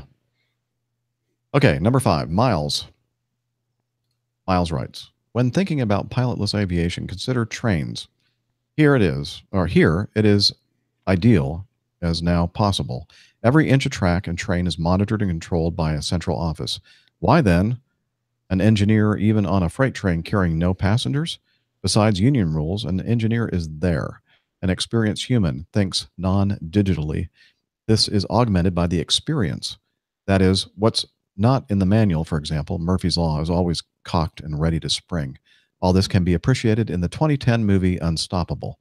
An airline needs 2 pilots simply because of height, speed, as well as rails. Okay. Flight paths are paths, not rails. Incidentally, losing a commercial plane is expensive in lives and cost of planes.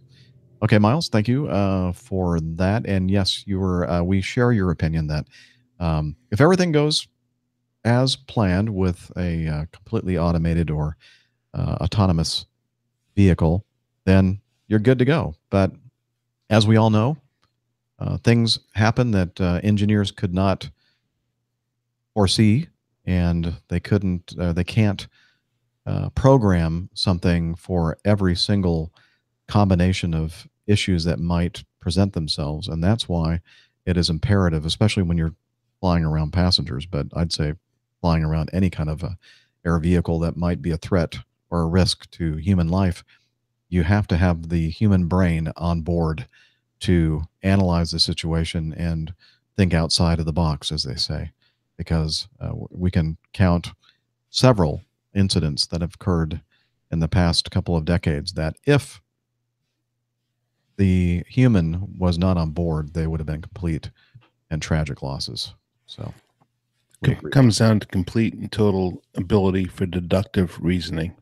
Yeah. And a computer cannot do that. And they can think in logic, but it cannot use deductive reasoning, taking all inputted information and making the logical decision is what it can do, but we use all information, including our senses, to make a decision. Yep. I'll be right back. I'll plug in before my computer dies. Okay. Do do do do do do do do do do do do.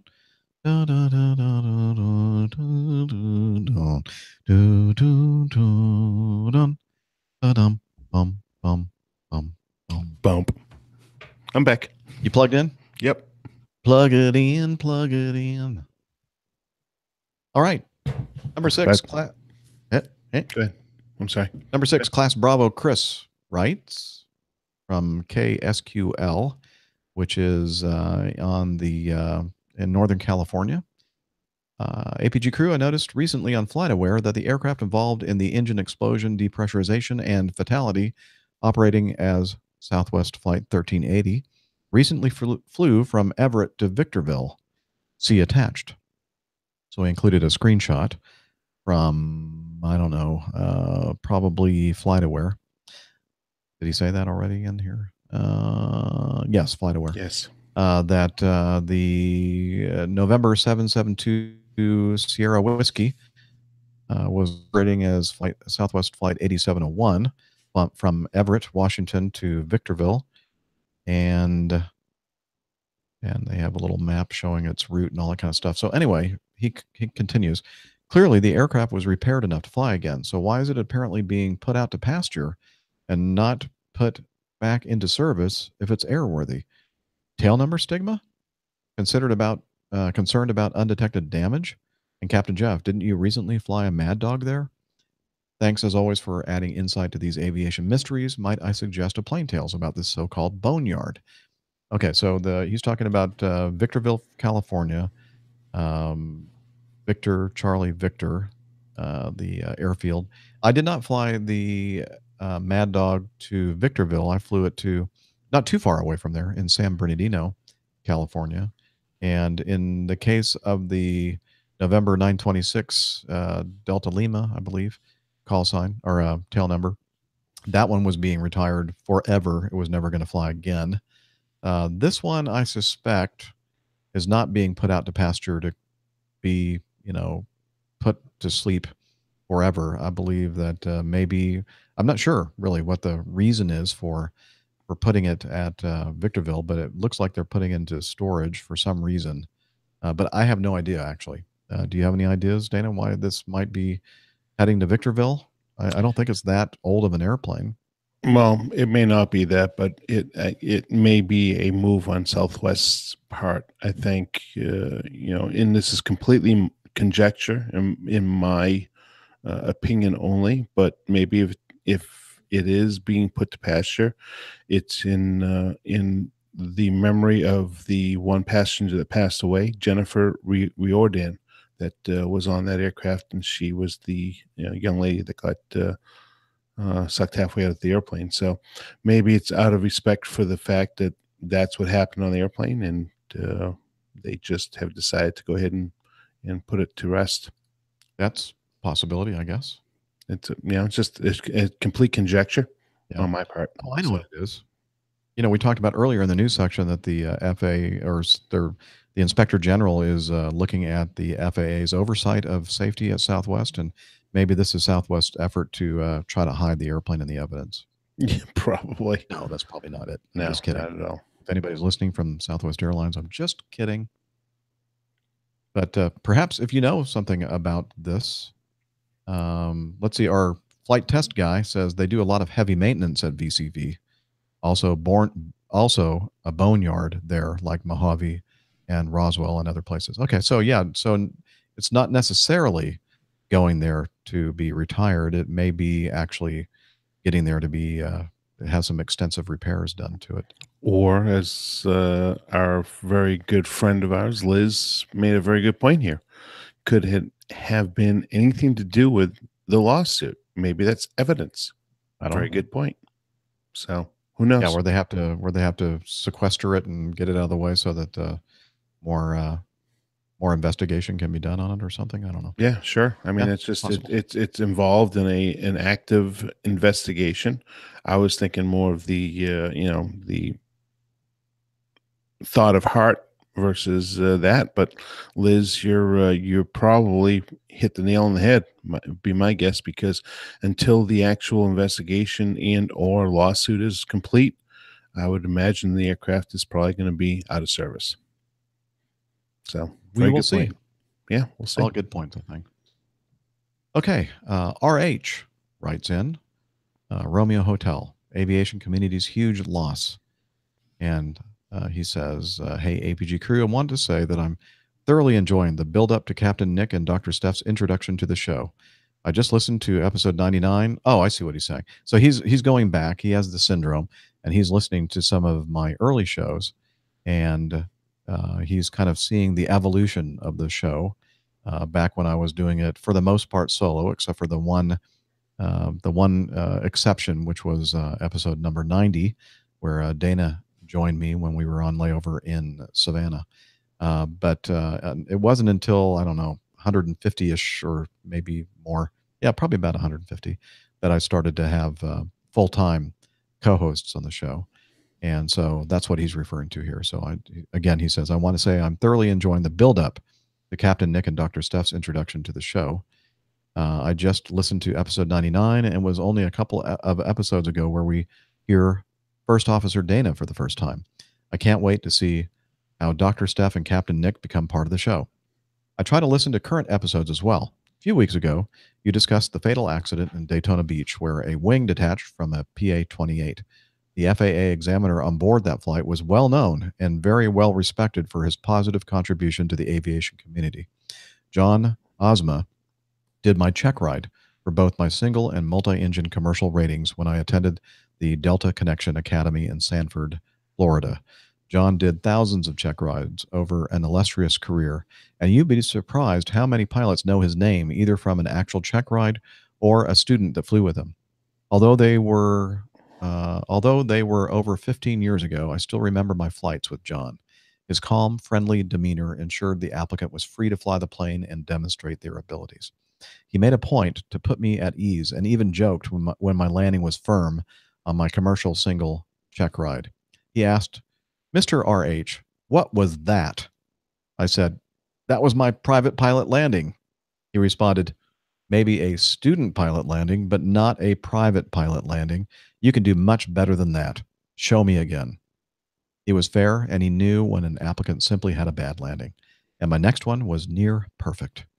I want your listeners to know the aviation community lost a great man that day, and those who flew with John Ozma should consider themselves very lucky to have learned from a true professional and beacon of aviation safety. John taught all of us to follow the rules, follow the procedures, never take shortcuts. His accident was out of his control, but I'm sure he fought it to the very end. Thank you, John. Tailwinds and clear skies forever. Again, Romeo Hotel, one of the co-hosts of Opposing Bases, ATC Air Traffic Control Talk podcast. I believe that's the full name of the show. But anyway, Opposing Bases. Check it out. It's a very interesting, educational, and entertaining show. Yeah, and it's really a completely diametrically designed show compared to what we do. We talk about everything from our side of the cockpit, right? Which is our view from our side of the cockpit. So they talk about their view from the opposite side of the cockpit, which is being controllers. So it really is a nice complement to our show, and I think anybody that listens to us here at APG should take the time to go ahead and take a listen, because But we should also add though, but that because our RH and AG are air traffic controllers, but they are both also pilots. So they have that dual perspective.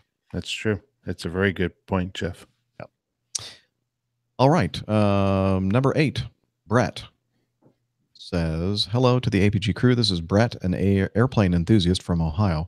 I've been listening for a few years and have sent some occasional notes or article links.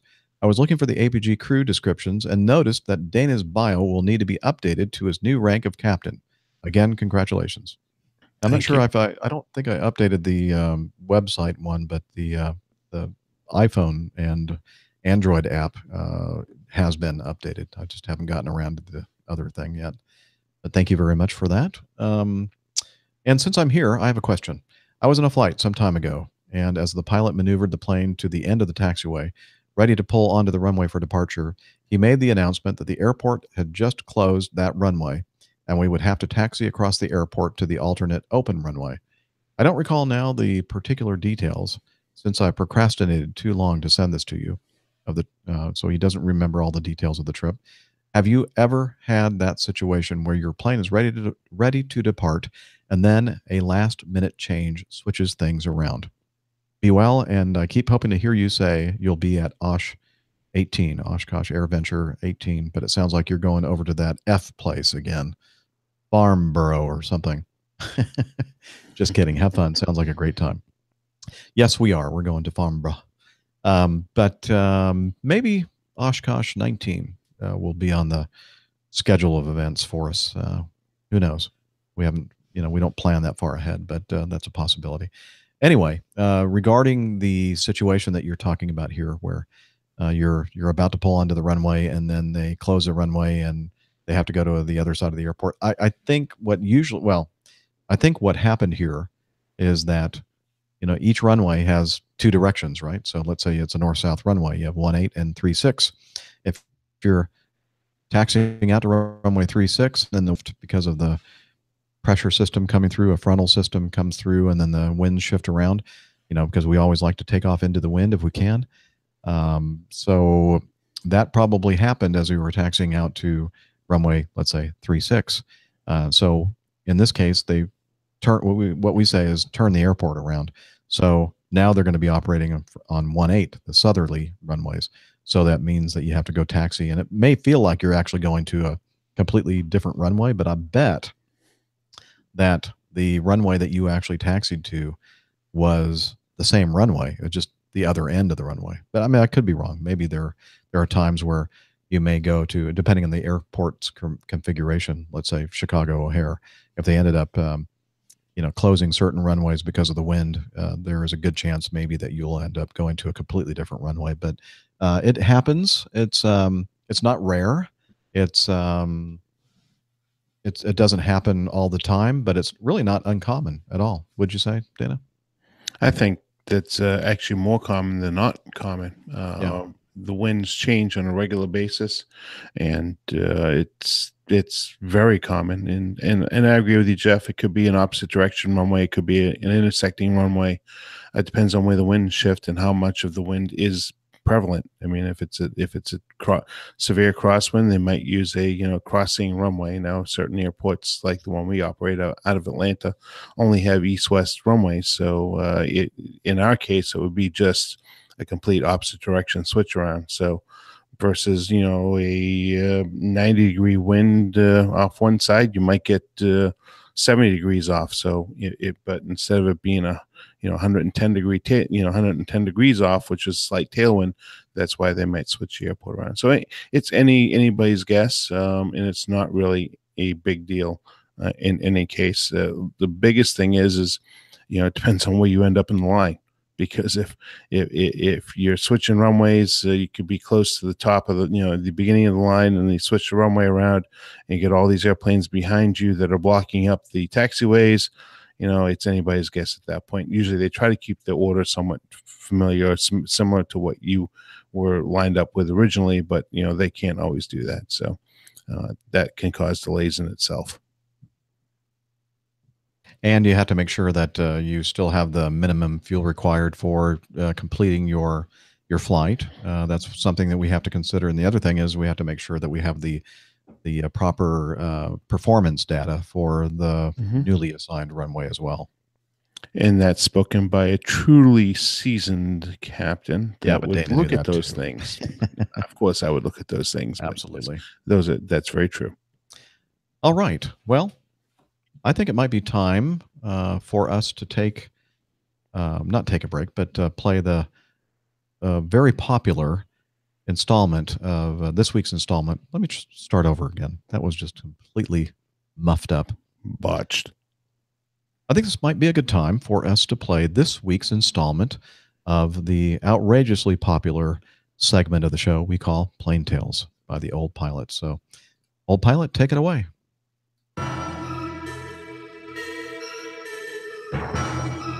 The Old Pilot's Plane Tales. Murder on the flight deck. I'm on a short holiday, so won't be on the show this week. However, I would hate to leave you without a plane tale, so here are a couple of short stories of great significance. It was the 7th of May, 1964, and Pacific Airlines Flight 773 was heading off from Reno to San Francisco via Stockton, California. The aircraft was a Fairchild F-27 twin-engine turboprop with 33 passengers on board and being flown by the 52-year-old Captain Ernest Clark and his younger first officer Ray Andress. In the cabin, looking after the passengers, was flight attendant Margaret Schaefer. On arriving at Stockton, a couple of passengers got off and 10 climbed on for the final leg to San Francisco, bringing the total number to 41. The disembarking passengers noted that sitting directly behind the cockpit was a brooding passenger, Francisco Gonzalez. Gonzalez was a warehouse worker living in San Francisco, but his life was in turmoil. Hadn't always been like that. In the past, he had represented the Philippines in the 1960 Summer Olympics as part of the sailing team, but now things had gone bad. He was deeply in debt, and nearly half of his income was committed to loan repayments. The strain was causing his marriage to fall apart, and over the preceding months, during fits of depression, he had told his friends and relatives that he would die on May the 6th or 7th. During the preceding week, he had bought himself a Smith & Wesson 357 Magnum from a friend of a friend, and the day before his trip, he had shown the gun to numerous people at the airport and even told one person that he intended to kill himself. He had taken himself off to Reno and spent the night gambling, mentioning to the casino dealer that he didn't care how much he lost because it wouldn't make any difference after tomorrow. Now on the last leg of his return flight, Gonzalez sat staring at the flight deck door. The aircraft took off and was about 10 minutes out of Stockton when Oakland Air Traffic Control Center got a garbled call. It was later analyzed, and it was the last transmission from Flight 773's first officer, Ray Andress. "Skipper's shot. We've been shot. I was trying to help." Then the radar return from the F-27 disappeared from the control center displays. Oakland asked other aircraft to look out for it, and then a United Airlines flight called that they had a black cloud of smoke coming up through the undercast in their 3:30 or 4 o'clock. It looked like an oil or gasoline fire. Witnesses said that the Fairchild aircraft had suddenly gone into a steep dive, and crashed into a rural hillside in southern Contra Costa County. Everyone on board was killed. At the time, Danville, near the scene of the disaster, was a one-horse town that had just become a two-horse town of about 13,000 people, and in the days after the crash, it swelled with investigators and the press, who swarmed around the loved ones of the dead, who came to claim bodies that overflowed to a makeshift morgue at the village theatre. Investigators from the Civil Aeronautics Board and the Federal Bureau of Investigation examined the crash site and found the handgun that Gonzalez possessed among the tangled and burnt wreckage. The gun now held 6 spent cartridges. In the emotionless report that they issued, they stated that the total evidence clearly indicates that the captain and first officer of Flight 773 were shot by a passenger. As a result, the uncontrolled aircraft began the descent, which ended in impact with the hill. Postmortems showed that both pilots had been shot in the head from behind before Gonzalez had turned the weapon on himself. They also discovered that Gonzalez had purchased insurance at the airport before he left Reno, worth $105,000, and named his wife as the beneficiary. There were many orphans created that day, including the 3 daughters of Captain Ernie Clark. Julia Clark, however, didn't let the loss of her father crush her love of flying, and she went on to become one of the first female pilots to work for a major airline. And she contributed as an aerobatic airshow pilot for many years. In the aftermath of the crash, civil air regulation amendments became effective that required the doors separating the passenger cabin from the crew compartment on all scheduled air carriers and commercial aircraft to be kept locked in flight. Sadly, though, the change in regulations didn't completely prevent further incidents. And should you ever be in Atlanta Airport and pass through the tunnel to security next to the United Airlines ticket counter in North Terminal, keep an eye out for the Eastern Airlines Pilots Memorial plaque. On it, you should look for the name Hartley, J.E., along with the date he was hired. Wind it there for a moment and remember this story. For this second tale, we have moved on a few years from the awful crash of Flight 773, but only as far as 1970. The date was the 17th of March, and a DC-9 from Eastern Airlines was carrying 68 passengers from Newark up to Boston. It was St. Patrick's Day. There were the usual 2 pilots and 3 cabin crew to look after the passengers on that short flight. They weren't airborne long, about 10 minutes or so, when the senior stewardess, Christine Peterson, started moving amongst the passengers to collect the fares. In those days, it was common for shuttle flight fares to be collected on board. As she approached a passenger, Mr. John DeVivo, a young man in his 20s in dark glasses and with a chain around his neck sporting a skull and crossbones, she asked for his $15.75. DeVivo claimed that he didn't have enough money to pay, and reaching inside his jacket, he then pulled out a handgun and demanded to see the captain. She led DeVivo up to the cockpit and asked if they could come in. When the pilots refused, she told him the man had a gun, and the captain said, "Well, bring him in here then." In today's world of flight deck security following 9/11, it might seem an act of madness to allow an armed hijacker into the cockpit. But in the 70s, the attitude to hijackings was very different. It was the usually accepted procedure to negotiate with hijackers, and in the main, to accede to their demands. The pilots may well have expected DeVivo to demand to be taken to Cuba, which was often the destination of choice. Most hijackings were made with specific aims, or perhaps publicity for a cause, putting pressure on governments, political asylum, or monetary gain. They were the common reasons to take over an aircraft. Suicide was an extremely rare event. The common strategy tactic, which was approved by the United States, taught crew members to comply with the hijackers' demands, to get the plane to land safely, and then let the security forces handle the situation. Armed with a .38 revolver, once in the cockpit, DeVivo demanded that the captain turn the aircraft out to sea. "Just take me east," he said. Captain Robert Wilbur was in charge of the aircraft that day. He was a fairly new captain, having only been promoted 6 months earlier. He asked his flight attendant to return to the cabin and let the passengers know that everything was all right, and then he began to try to reason with DeVivo.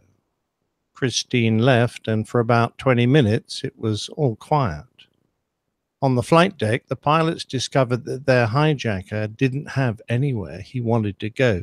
He just ordered the pilots to fly over the sea until they ran out of fuel. As they headed out over the sea, without any warning, DeVivo shot First Officer Hartley in the chest, before turning to the captain and shooting Wilbur twice in the arms. Despite being grievously wounded, First Officer Hartley saw his chance and made a grab for the weapon. They fought, but Hartley managed to wrestle the weapon clear and shot DeVivo 3 times before he collapsed. The fight, though, wasn't over. Although wounded and lying between the pilot's seats, DeVivo rose up and began clawing at Wilbur, trying to make the aircraft crash. The captain retrieved the revolver from the center console where it lay and hit the hijacker over the head, knocking him senseless. The passengers were only dimly aware of the battle until the cockpit door came open and 2 legs covered with blood stuck out. Knowing his fellow pilot was in deep trouble, Captain Wilbur wasted no time and landed his aircraft at Boston. It was very fast and very smooth, his passengers remarked. On clearing the runway, ignoring his own injuries, Wilbur called over the radio, "My co-pilot is shot. Where the hell do you want me to park this thing?" 5 troopers met the aircraft and brought out the struggling DeVivo, who was still alive. But sadly, the same couldn't be said for James Hartley, who had lost his life in an effort to protect the passengers and crew aboard Flight 1320. Captain Wilbur and John DeVivo were both treated in hospital, and DeVivo was charged with murder and arraigned at East Boston District Court. He was sent to Bridgewater State Hospital for mental evaluation and then to Suffolk County Jail at Charles Street. While awaiting trial in jail, he died. He tied a neckerchief to his cell bars and hanged himself. James Hartley and Captain Wilbur were both proclaimed heroes, and on March 24, 1970, the U.S. Senate passed a resolution that commended them both for extraordinary heroism and competence. In addition, in 1970, James Hartley was posthumously awarded the Flight Safety Foundation Heroism Award, which was established to recognize civil aircraft crew members or ground personnel whose heroic actions exceeded the requirements of their jobs and, as a result, saved lives or property. The award is presented only in years in which a nominee clearly meets the standards for heroism. Eastern Airlines named their training facility the James E. Hartley Training Center. Beneath an engraving of a set of pilots' wings, the plaque that hung there read, through the memory of First Officer James E. Hartley, who died defending his passengers, fellow crew members, and his aircraft on March the 17th, 1970. This building and its purposes are dedicated to the example of Captain Robert M. Wilbur, who, despite his own serious wounds, landed the aircraft safely and skillfully. The people of Eastern Airlines dedicate themselves.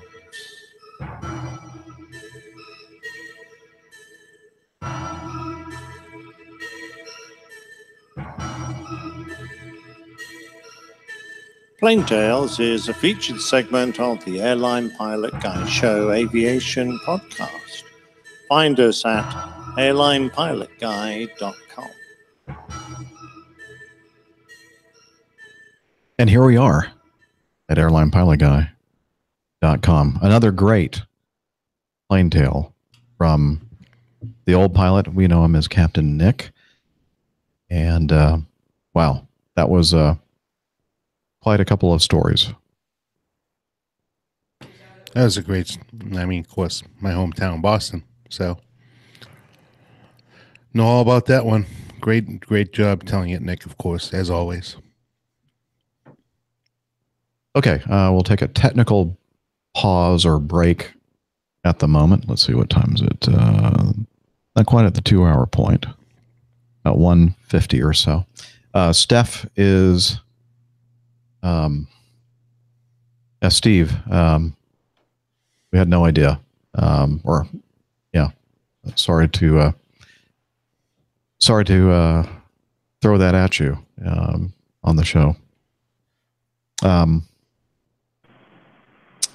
Let's see. Oh, we have somebody joining us. Who could it be? Hold on, I have to figure out the audio here because it's going to try and go through my car's Bluetooth. So Okay. I just don't know how much. Let me see here. Do you have any battery left in your phone? Well, I have to have it connected to the car right now because I have no battery left. Okay. But let me put it on speaker instead. Oh, yeah, that's better. Is that better? Okay. Phone Yeah. call completed. Oh, thank you. Sorry. The car thought I was making a phone call. Oh, where did you go? Yeah, so if you're... I don't know if we'll have this in the audio. So Steph is joining us. She's been stuck in the parking garage at work because the Jeep is without top, and the weather outside is quite frightful in the Charlotte area, and Steph would get home in it. Yeah. So, I mean, I don't know if I'll stay very long at all or not here. I know it's probably, there's a lot of background noise because there's traffic nearby and the roads are all wet and it just echoes in here. Uh-huh. I can certainly mute it if I'm not talking, but I figured I'd just at least stop by and say hi to everyone. And sorry that I'm missing out on the show today. That was not my intention, not my plan. I really thought I was going to be home much sooner than any thunderstorms would start today. And then I had some unforeseen work stuff come up that kept me at the office about 2 hours later than I planned to be there. And by the time I went to leave, I looked outside and saw all these big dark gray clouds and checked the radar and went, oh, actually I did leave. I tried to leave and try and skirt around the storms to the east and to the south. And I made it about 4 blocks before I kind of ran into a wall of water. I could see it in front of me. I went, nope. I turned around and came back. So since for about 2.5 hours now, I've just been sitting here kind of waiting for it to pass and die down. And it's getting there slowly but surely. It's still sprinkling. And I think there's still just a little bit more to go, probably another 45 minutes or so of rain. I just thought of a good show title. Stranded. Stranded. Stranded at my own work. Stranded in the parking garage. In the parking garage. The Jeep is topless. Yeah, that's another one. Yeah. Yeah. Definitely. I mean, if people are watching the video. Yeah, if you happen to be seeing the video, you can see the perspective of the Jeep and the parking garage ceiling. What's going on outside? Oh, okay. Yeah, lots of rain. Lots of rain. Yeah, you don't want to be driving around in that. No, Looks like a you know, and monsoon out there. I've already been caught out in the rain once in my Jeep without the top on in the past week, and I'm sure everyone's thinking that this is all of my own making, which it completely is. But I took the hardtop off because I installed a lift for the hardtop in my garage, and I thought on the day that I was gonna like use that for the first time that I'd have plenty of time to go ahead and also install the soft top back on my Jeep, which, because I haven't used the soft top on this particular car, it's an aftermarket one, there's like a 2-hour installation process for it, and I ended up getting tied up that day, and I just have not had the chance to come back and do it. And So you have a topless problem, I have a topless problem, basically. or actually a first world problem, because you have this beautiful Jeep with all these different tops you can put on it. Sounds like a Ken and Barbie deal. It's a first world problem for sure. Well, you know, Dana could have driven over there and put the top on for you because he's not doing anything. That's true. That's true. Dana, Yep. you need to hop in like a GA aircraft and just come on up here. No, I'll just drive my Jeep up there. My Jeep. Did I say Jeep? I was thinking Yes. about your Jeep. My Durango, which is actually a relative of the Jeep.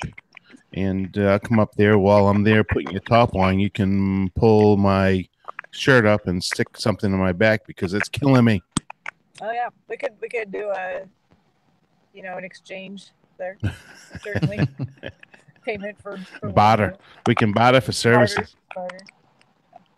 Yeah, You that's guys got a lot barter of for static on people. my end, or Yeah, I'm all of a sudden starting to get like a bunch of clicking noises, almost like you're clicking against your I think mic. it's on my end. So Yeah. that might be where I say I don't know, the audio on this is not the greatest setup. Yeah. But Okay. I did want to stop in and say hi and just let everyone know I've been here, I've been listening and watching, and It sounds I'm like bummed that I can't do this for real with you guys today. Yeah, we're bummed that you couldn't join us as well. Oh well. it sounds like the sounds of the Predator, the movie The Predator. Yeah, a little bit. It sounds like watch out. those types of sounds being made right now. So I'd be very careful over there, Dr. Steph. Yeah. No, we're good. I keep seeing there's security that patrols the parking garage. They haven't kicked me out yet, but we're safe. So. Are you sure it's security or could it be the Predator? Yeah, good point. Valid point. No, With really bad dreadlocks. Drive home fairly soon. So. Okay. With Well, that, we're sorry we missed you today. Yeah, sorry. Have less than an hour to go. So, oh well. right. We'll see you next time though. Sounds This good. week is there's a particularly hard for us to schedule things. So Yes. All right. Well, anyway, I'll see you the next time. see you, Steph. Bye, everyone. Bye. Great to see you, Dr. Steph. Have a great night. Drive safe. Thanks. All right. Thanks, Dana. Good to see you. Bye. Bye. Okay, and then I need to do one more thing. I need to, before we resume, an urgent legal matter has occurred while doing the taping, and I'm required to do something with the document. And I have to do that right now and get it sent back to them. Okay. So if you'll entertain the chat room, Dana, while I take care of this. Okay, I'll be happy to. Hi, chat room. I'm just sitting here with a capital B on my head. For those people who don't know what the B stands for, Liz, I know you know what it means. Boston. So, let's see what's been going on in the chat room. Who's still here? Anybody? Well, there's Liz and Nick Micah and Micah and James, John. and just scrolling back, John Leitner. Yeah, Dr. Steph, I know you need to know it's the summertime. And that is just the risk of being out there in the summertime without a top on.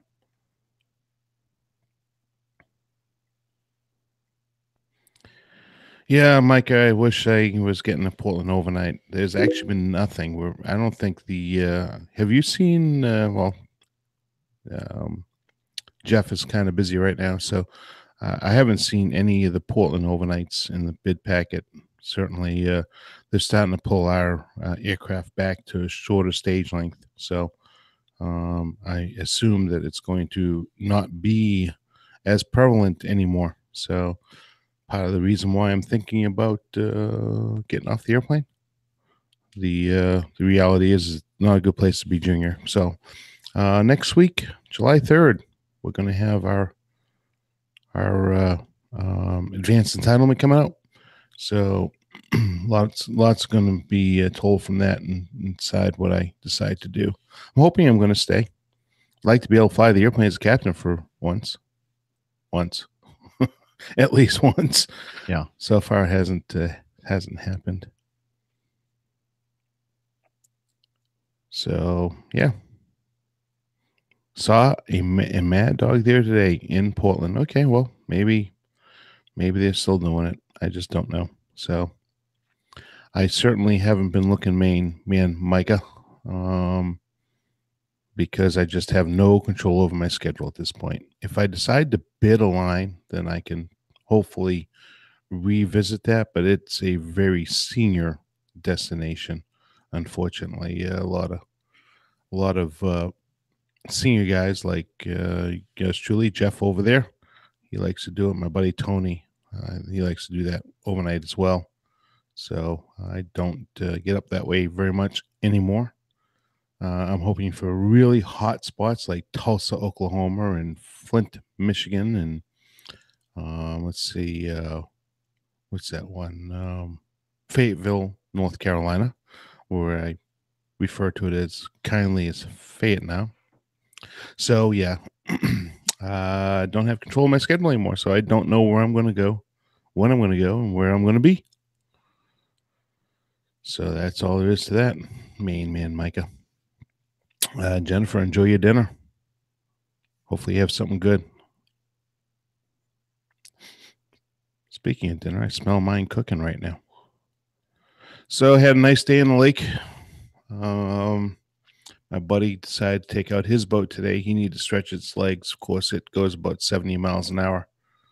And we went out and helped some damsels in distress. And in doing so, I fell off the boat and hurt myself a little bit today. So recovering with some water and Advil. That's about it. That's all that's going on in the world of Dana right now. I got a call out tomorrow night, 10 p.m. until 10 a.m. So I'm hoping they don't call me because I am not the backside of clock type of guy. And that's about it. That's what's going on in my world. Looking forward to, what is it, 3 weeks away. Going to Farnborough. Of course, Jeff will be there a week earlier than me. And hopefully I hook up with Dr. Steph on that Friday morning and get a ride over to see Captain Nick and have a very nice weekend in Farnborough. Of course, that's not how they say it over there, but that's how I say it in Bostonian. Farnborough. So the question is, what am I doing for the 4th? James, to answer your question, I am working. I very easily could have had the 4th off, but I wasn't willing to give up a Wednesday for the entire month of weekends off and miss out on the opportunity to go to Farnborough. So I bid to just be off the weekends and specifically most days around the Farnborough Air Show to make it over there and give me some time to work with. So that's why I am working on the 4th. Mike is asking. You're on call, but you don't have a trip assigned yet. Not yet, but there's a lot of open time. Okay. A lot. Silly question. How does pay work when you're on call and not actually flying? We have this thing called a guarantee, Micah, and that is that they pay you a certain percentage of what's called an average line value for the month, and the guarantee this month, and there's all types of equations and so forth that I don't even know, but the pay guarantee is 72 hours this month. It can vary from 72 to 82, I think it is, or maybe it's 70 to 82. It's somewhere around there. I haven't really dove into all of the reserve stuff because, quite frankly, it is what it is. I'm not going to sit here and try to beat my head against the wall and trying to figure out all the intricacies. As I found out today, I probably should have looked a little bit deeper into this, but I thought by me putting in this yellow slip that I was putting in that wasn't a yellow slip that I thought was a yellow slip. Turned out to not be a yellow slip, so I got preference, but I didn't get the actual trip I wanted. So instead of me working the next 2 days on a nice 2-day trip of actually flying, I'm now in short call tomorrow night. So lesson learned. I thought I was doing the right thing, but I didn't do it right. So that's how that works, Mr. Main Man Micah. Any other Okay. questions out there, guys? Thank you for allowing me to do something. Hopefully that will be sufficient for what they are asking from me. California. Yep. You would just not believe the soap opera, the drama. It's just amazing. Like, I'm sure it is. You would think that I was making stuff up, but I'm not. But I'm not going to say anything. Okay. Let's see here. So it was good seeing Steph. Glad that she could pop in for a moment while she's stranded in the parking garage, and hopefully the weather will clear up for her soon, and she'll be on her way home. And we definitely missed 50% of our crew today. You know, both Steph and Nick. But hopefully next time we do this, both will be back with us. Arguably the best 2/3 of the crew. Well, we're not gonna make value judgments here. I'm only kidding. I'm really only kidding. Let's see. Where were we when we kind of got out of the order? 9. Going to Tom. Yeah, Tom. Said sufferer. Okay. Let's see. Looks like he sent some audio feedback, but we're going to start from the top of his note here. Dear Jeff and the rest of the crew, I'm a new listener and stumbled across the APG podcast recently, which is now the basis for my weekly aviation fix. Please find attached my audio feedback and a question for the crew, which you're welcome to use in an upcoming episode. I would be truly grateful if you did. Well, that's what we're going to do, Tom. Thanks for the show. It's really appreciated. Like many, I'm passionate about the industry and would love to fly someday, but don't currently have the means. The podcasts really help keep the flame burning. All the best, Tom Harris. And let's listen to Tom's audio feedback. Dear APG crew, this is Tom Harris from the UK. Reporting firstly just to say that there is a new strain of the APG syndrome, which I am currently suffering with. It's fairly new, but a very aggressive form of the syndrome. I started listening to your podcast a little over 6 weeks ago on a long drive.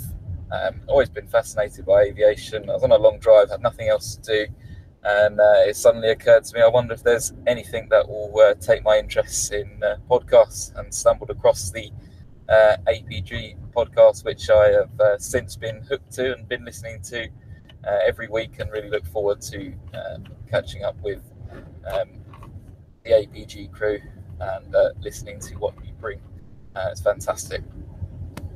I was my first or my question, or a question I have. I've always been very curious individual. Some might say I'm nosy, but that's what's led to my interest in all things aviation. Anyway, I was having lunch at work, quite a late lunch admittedly, on Monday the 18th. That was this week. It was around about 3 p.m. Local time, or 1400 Zulu, and I happened to notice a Virgin A330 flying over my location in Essex, which kind of struck me as unusual. We're on the general flight path for Heathrow inbound via the Lambourne standard arrival route, but most of the time you don't really notice the aircraft. They're generally around flight level 140, where they pass my location in the middle of Essex. But this particular aircraft was quite low, noticeable. You can see the details on it quite clearly. So I pulled up my Flight Radar 24 app and verified this aircraft was indeed headed into London Heathrow, but it was at flight level 70, so a lot lower than they would normally be at that point. And I think, if I recall correctly, it was doing around 310 knots, something like that. So again, faster than it would be below flight level 100.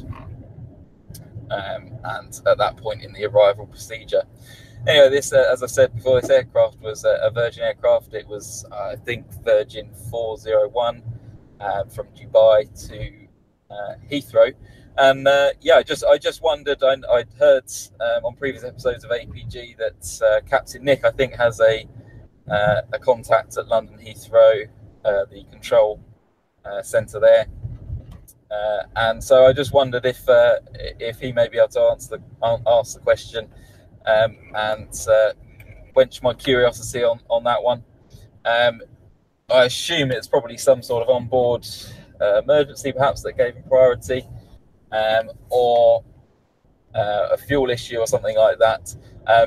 Or perhaps I guess part of me was wondering whether all Virgin crews have a tendency to think that they can just push in and skip the queue. Yeah, so I should mention that this aircraft proceeded to Lambourne, but bypassed the hold, overtaking several other aircraft as I tracked it towards Heathrow. Other than that, yeah, thank you very much for the show. I'm thoroughly enjoying it. Keep up the good work. Congratulations, obviously, to Captain Dana now.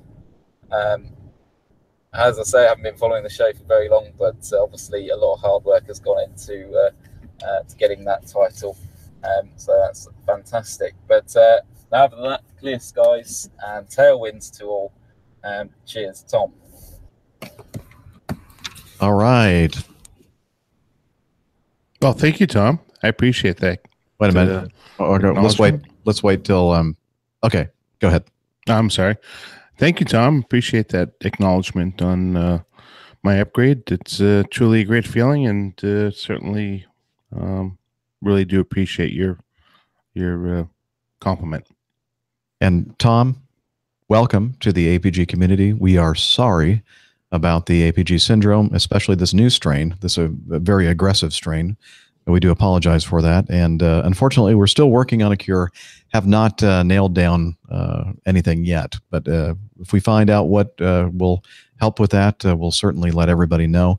And as you suspect, Tom, those Virgin Atlantic guys they just feel like the rules don't apply to them, obviously.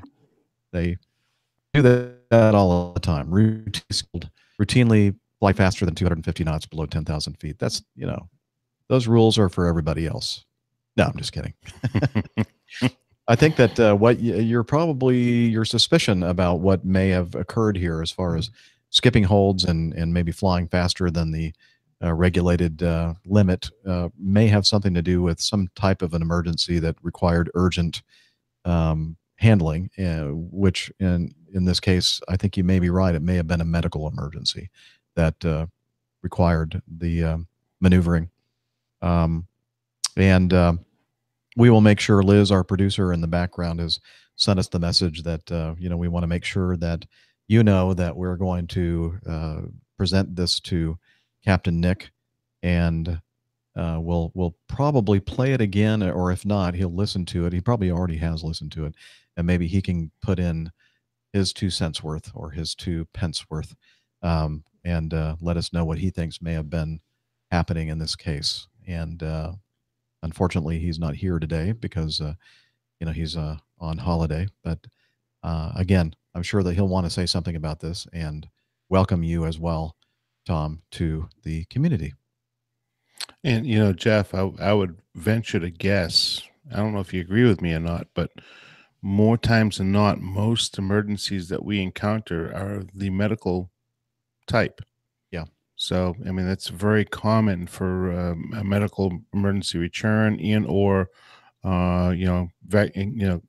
expedited vectoring to get us on the ground quickly because we have such an event going on. So it's not uncommon for that to happen. Yeah, absolutely. Well, thanks, Tom, and keep listening. And hopefully, you won't get burnt out from listening to all the old shows. And we look forward to hearing from you again on a future show. Now, number 10, Rob. Now, this is an interesting one. This doesn't happen very often at the APG. Let me read Rob Warren's feedback to us. Hi, Captain Jeff. I'm one of your executive producers on the Coffee Fund. Thank you. Thank you very much for that, Rob. And I love the show, and I hope the little I give helps in some way. Oh, absolutely it does. Whether you give $1 a show or whatever, $20 a show, it definitely helps offset the cost of doing the podcast and helps with meetups and all the other activities that go on behind the scenes at the APG. Really do appreciate that. Anyway, he continues. I really do appreciate all the effort the APG crew puts into making the show. I've attached 2 drawings I'd like you guys to have and use as you please. I'd totally forgotten that I had drawn them and found them on my iPad the other day. I'd sketched them while on a flight from Australia to the UK, and it helped me kill some time. He was on a Emirates A380. This is a regular flight for me, as I like to visit my friends and family as often as possible. I'm currently living in Adelaide, which I've done for the last 8 years. I'm originally from southeast London. Looking forward to the next show. And then he had some links. He included the JPEGs of the sketches that he did. And let me see. I'm going to be able to share them if you're watching the video. And we'll have these sketches in the show notes as well. And I'm going to show everyone who happens to be watching now. This is the first image that the drawing that he did. And let's see, how do I describe this? It kind of reminds me of like the Monty Python show. What was it called? Monty Python's Flying Circus or whatever, where they have the drawings or this is not moving like they do in the Monty Python, whatever the show was called. But it has that kind of feel to it to me, which is a compliment. I really love it. It's very. How would you describe this, Dana? Absolutely perfect. So it's so perfect in every way. So we'll try to use some words to describe it. There's the Acme logo, sort of, with droopy wings in the upper left-hand corner. There's some clouds, and there's what appears to be what we call it, the Acme Red aircraft with Captain Nick popping out of the top there, piloting that thing by himself, of course. And then there's a Mad Dog, interesting looking version of the Mad Dog with the top cut out, kind of like the what was the Hawaiian Airlines? Yeah. Lost the top, but of course it's a very large caricature of both Dana and I, and we're both wearing Dana's what do you call that hair? The blonde spike hair. Blonde spike hair in bandana form. Bandana. And of course, those crazy glasses, with the weird eyeballs. I'm both wearing that. And of course, I'm there with my white mustache and holding up my hand to my chin like I'm pondering what in the world I'm doing. And so it has the Airline Pilot Guy logo on the jet. And then last but certainly not least, right in front of the Mad Dog, or to the side so we don't hit this young lady who is skydiving. And of course, it's Dr. Steph doing a free fall skydive. And it's just perfect. So that really describes, I think, our personalities and our profession in one very cool drawing. And I told Rob that it would be really cool if we could make some T-shirts or maybe postcards or something out of this, and so people listening to the show could order them and wear them with pride if they'd like. So that's the first one, and let me show you the next one, or the second one that he drew. And this one is just the airline pilot guy, Captain Jeff, which looks very disturbing, my face. But wearing my glasses, and I'm basically the head of an airplane. My head is the front part of an airplane, and it is the APG jet, and my tongue is extended forward and downward, heading toward a beautiful looking pint of Destination IPA. So that's the fuel, obviously, that fuels this APG airplane, which is a very ugly my head at the head of the airplane. So very cool. I love it. Love these things. Thank you so much, Rob. Absolutely amazingly awesome. You can't do it any better. We have some creative folks that watch and listen to the show for sure. And I too want this T-shirt. This is okay. We'll fantastic. Definitely we'll get on that. Try to figure out a way to offer that as both of these as T-shirts. All right. Continuing on. Let's see. There's a note from my producer. Skip down to the part after all the links. Okay. Okay, this is sort of a correction for us. This is Tyler again, Ty. A couple corrections regarding incentives in the U.S. Air Force to retain pilots. Pilot training takes 1 year if you do your part, and when you receive your wings, the clock starts on your 10-year active duty service commitment, your ADSC. At the time when I went through, by the way, this is a side note, Jeff here, the active duty service commitment after wings was 6 years.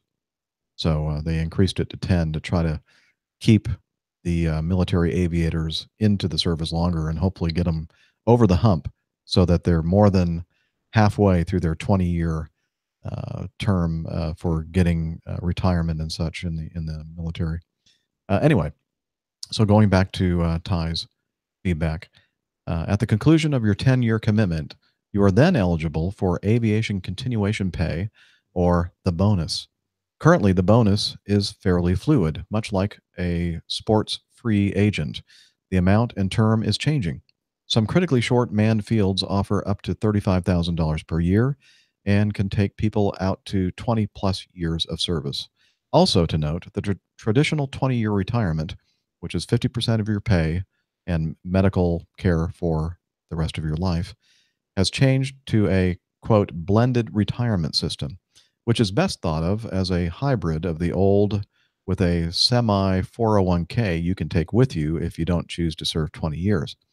As the U.S. Air Force pilot shortage continues, all of the above can change. If someone is considering the U.S. Air Force as a way to become an airline pilot, please explore the options with knowledgeable people before committing to anything. That's great advice. Cheers, Ty.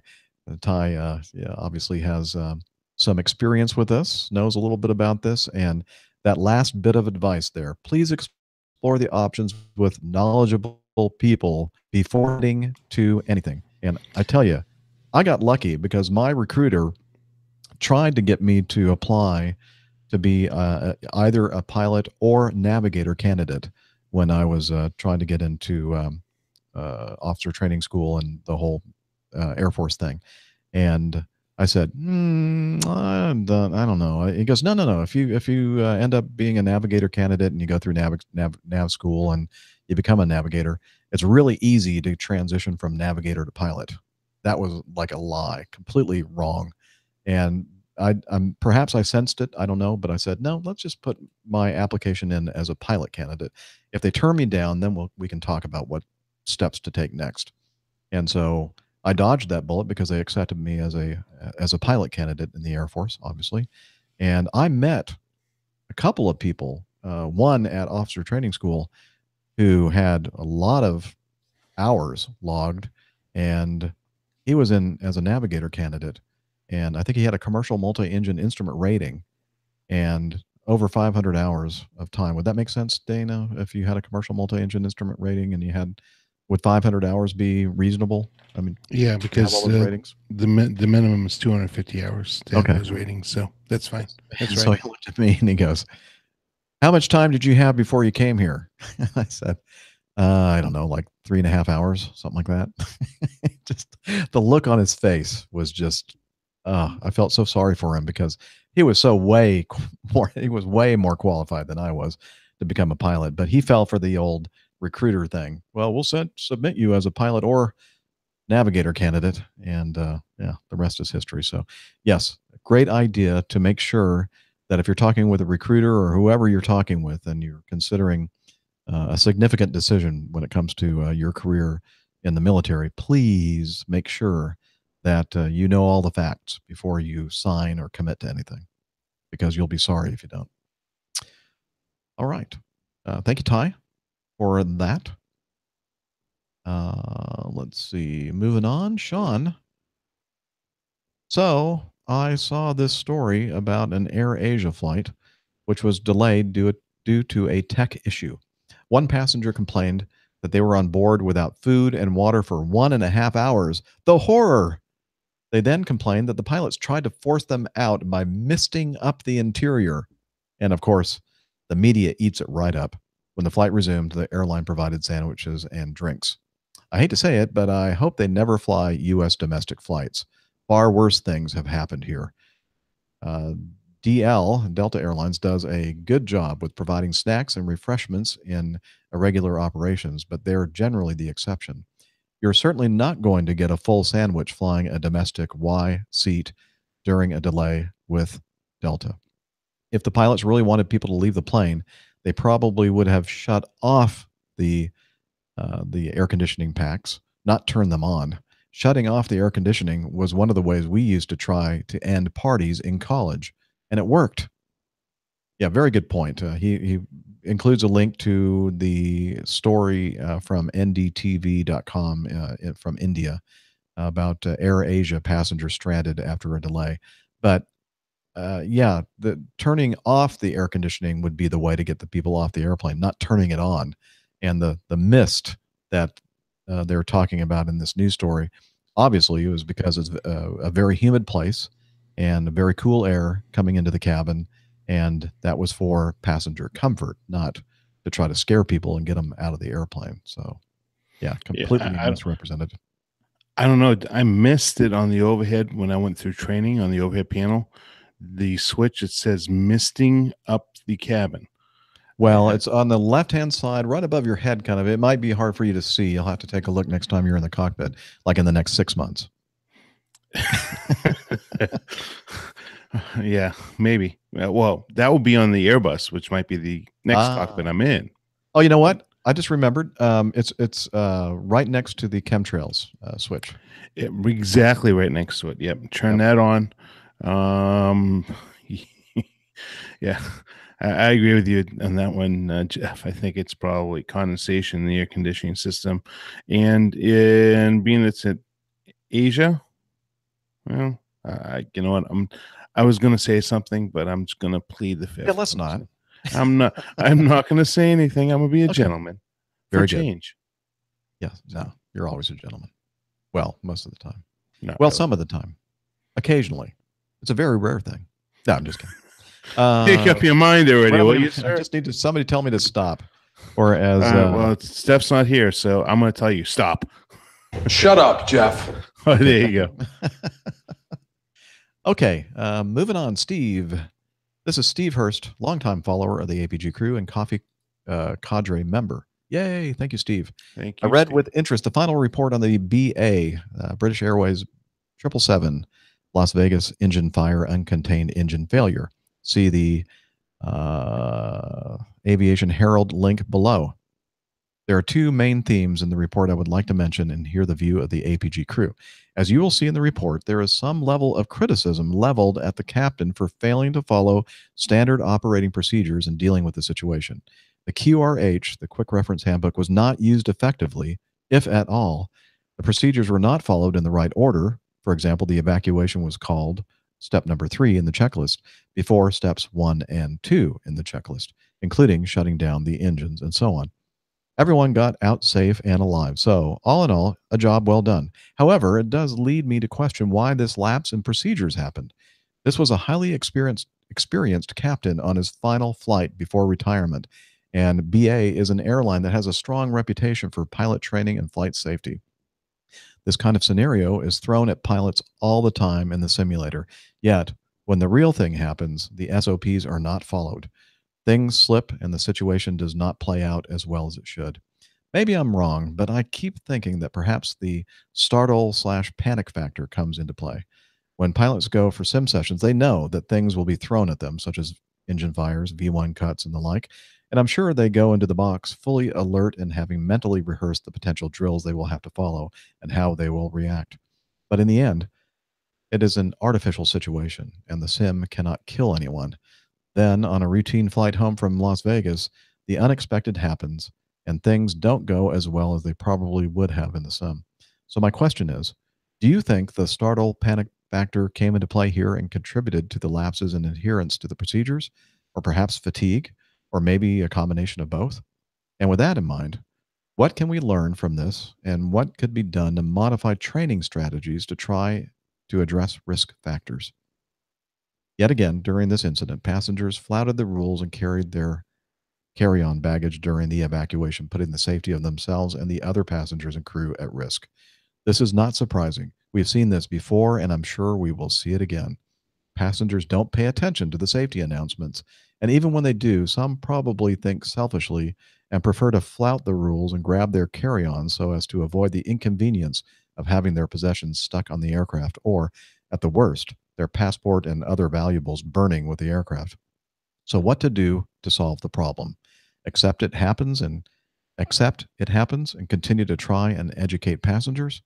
Add a locking system to the overhead bins that the pilots operate before takeoff and landing. Ban carry on luggage. Thanks in advance for the words of wisdom. Keep up the good work. And again, that's Steve Hurst. Thank you again for being a Coffee Fund Cadre member, Steve. And you pose some interesting and very good questions for us. First of all, we'll address the first aspect in the report, talking about the fact that the crew didn't follow the QRH checklist procedures properly, did them out of order, and your suspicion that the startle panic factor came into play, I believe, is a big part of it. We, as you mentioned, when we go into the box, the simulator, we know something is going to go wrong. And so we've really prepared a lot before we've gone into the simulator and gone over those quick response handbook checklists and the bold face, we call it, the items that we have to know by heart. And we're just like spring loaded, ready to go when something happens like that in the simulator. When you're in the real world, that never happens. You never lose an engine. An engine never explodes on takeoff. You're never going to have to do an abort and do an emergency evacuation, and until it really happens.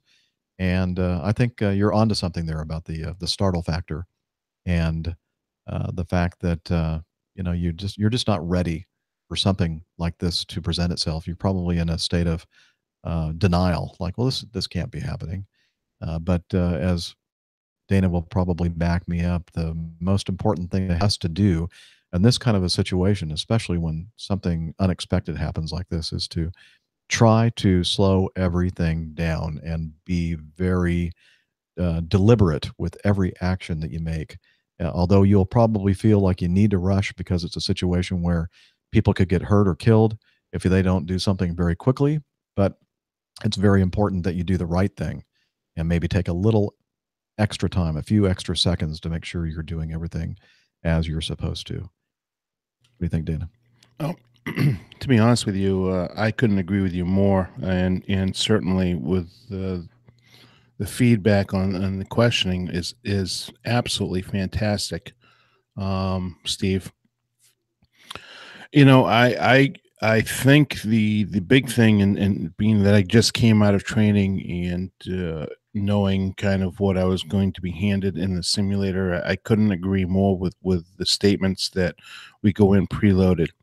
But there's something very important I took out of training, and that is, we're all different, so we all handle situations differently. And take a second and stop, look at your watch, wind your watch, Nothing is so dire and immediate that you have to do something, an instantaneous decision making process. You always have, even when you're going down the runway just prior to V1, you always have some type of plan, and also some momentary ability to make a decision. And so I think in this case, uh, a lot of things came into play, Steve, and I think you hit them all on the head. Fatigue, different time zones. The guy is on his last flight, so he's probably not really thinking anything about any type of abnormal situation, because quite honestly, he could have gone all of his career or most of his career without any type of incident. So, his age may have been a little bit of a factor, because now, we're now thinking retirement, and all of a sudden I'm faced with a true emergency, and I haven't thought about an emergency because I haven't been going to the simulator. And my last sim, once I went through that simulator, I just kind of dumped it all out. And I'm not discrediting this captain at all. He probably had an illustrious career. I'm just speaking to the fact that this is what it is. A lot of guys, I flew with my last go around with a captain that had two sim training, recurrent training cycles left. And I went through the training cycle and had absolutely no issue. He was held back by the instructor to be given a thorough talking to, because even he told me he had a lot of a level of apathy, because he's just getting towards the end of his career and he's been doing it for so long. So yeah, there's a lot to be said for the level of experience for somebody that's been around that long. And sometimes there's got to still be that level of professionalism that you need to have to be able to operate all the way up until you set the parking brake on your final flight, and be professional. So again, I can't second guess this guy, Monday morning quarterback him, because I've been in the same scenario, rushing through checklist, and guess what? I've skipped a couple of lines reading too fast, and that is the learning experience of the simulator. And I don't think you can do a whole lot more to really prepare anybody for coming out to fly the line and be able to react in the training. Is just to react and take your time and think about what you're doing. And that's the best training and the best lesson I've ever been given in the simulator. And hopefully when push comes to shove with any situation I'm faced with, whether it be when I go to work tomorrow night, hopefully, or next week, next month, next year, I sit back and I say, okay, let me think about this for a second. I don't need to rush through this, and just be calm, cool, collective. So, individuals on an individual basis, react differently, and maybe when his button was pushed, he reacted a little bit too fast. So, but everybody got out alive, and in the end game, we're human beings and we're not all perfect.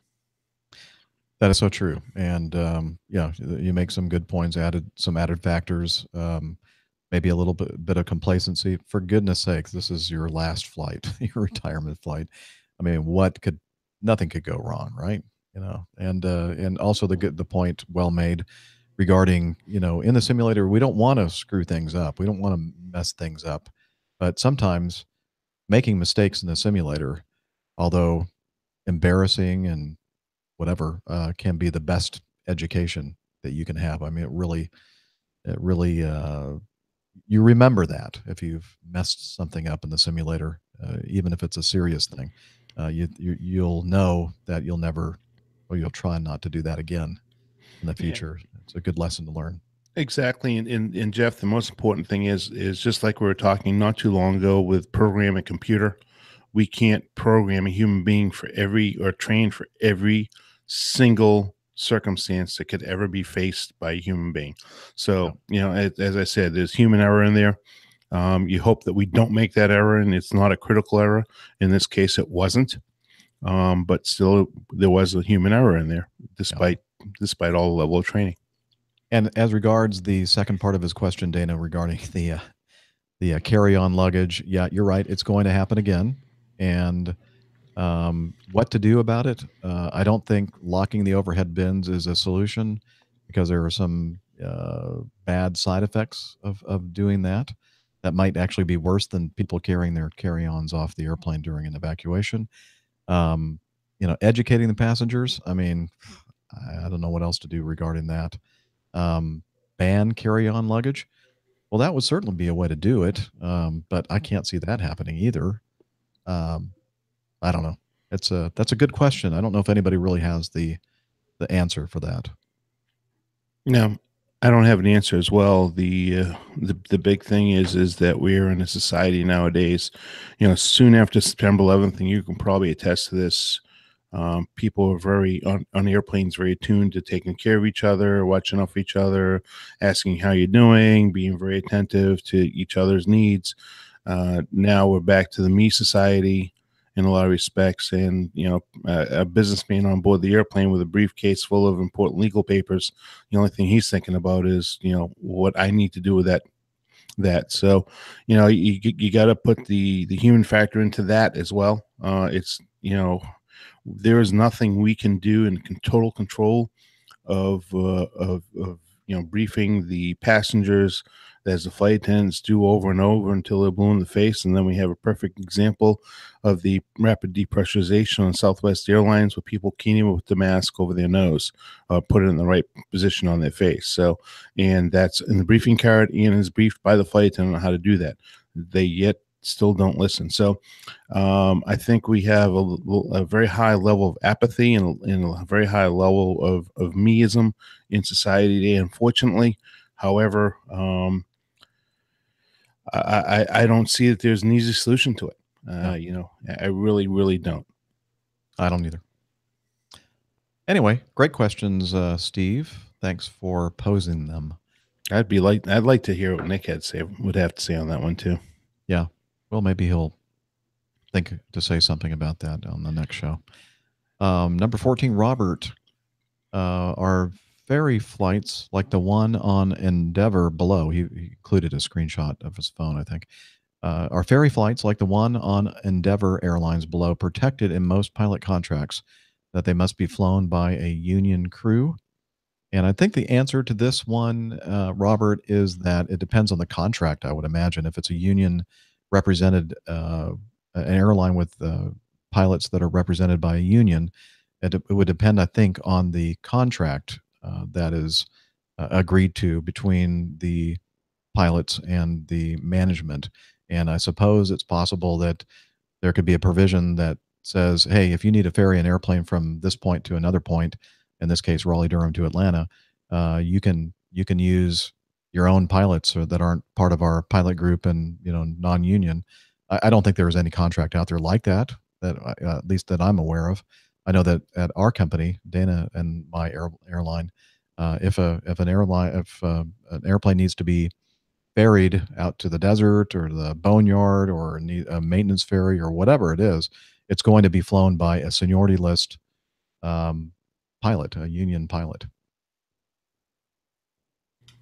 Yeah, I agree with you, Jeff, 100%. That if it's a representative company by a union, that it's going to be a union shop, and that's going to be who's going to be flying the airplane. So, not to say that and that's going to be primarily in the United States, Canada, or any ALPA, probably ALPA represented carrier more than likely, but you get some of those other carriers and more of the second world countries and third world countries. Then I would venture to guess that all bets are off on who can fly the airplane on ferry flights.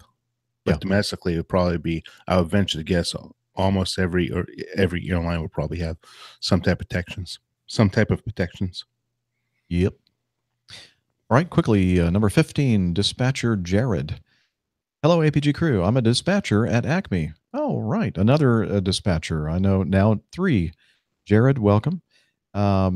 Listening to episode 325, I couldn't help but notice the discussion around payload optimization.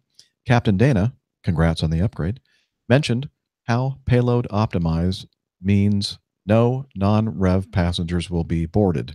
That's not necessarily true.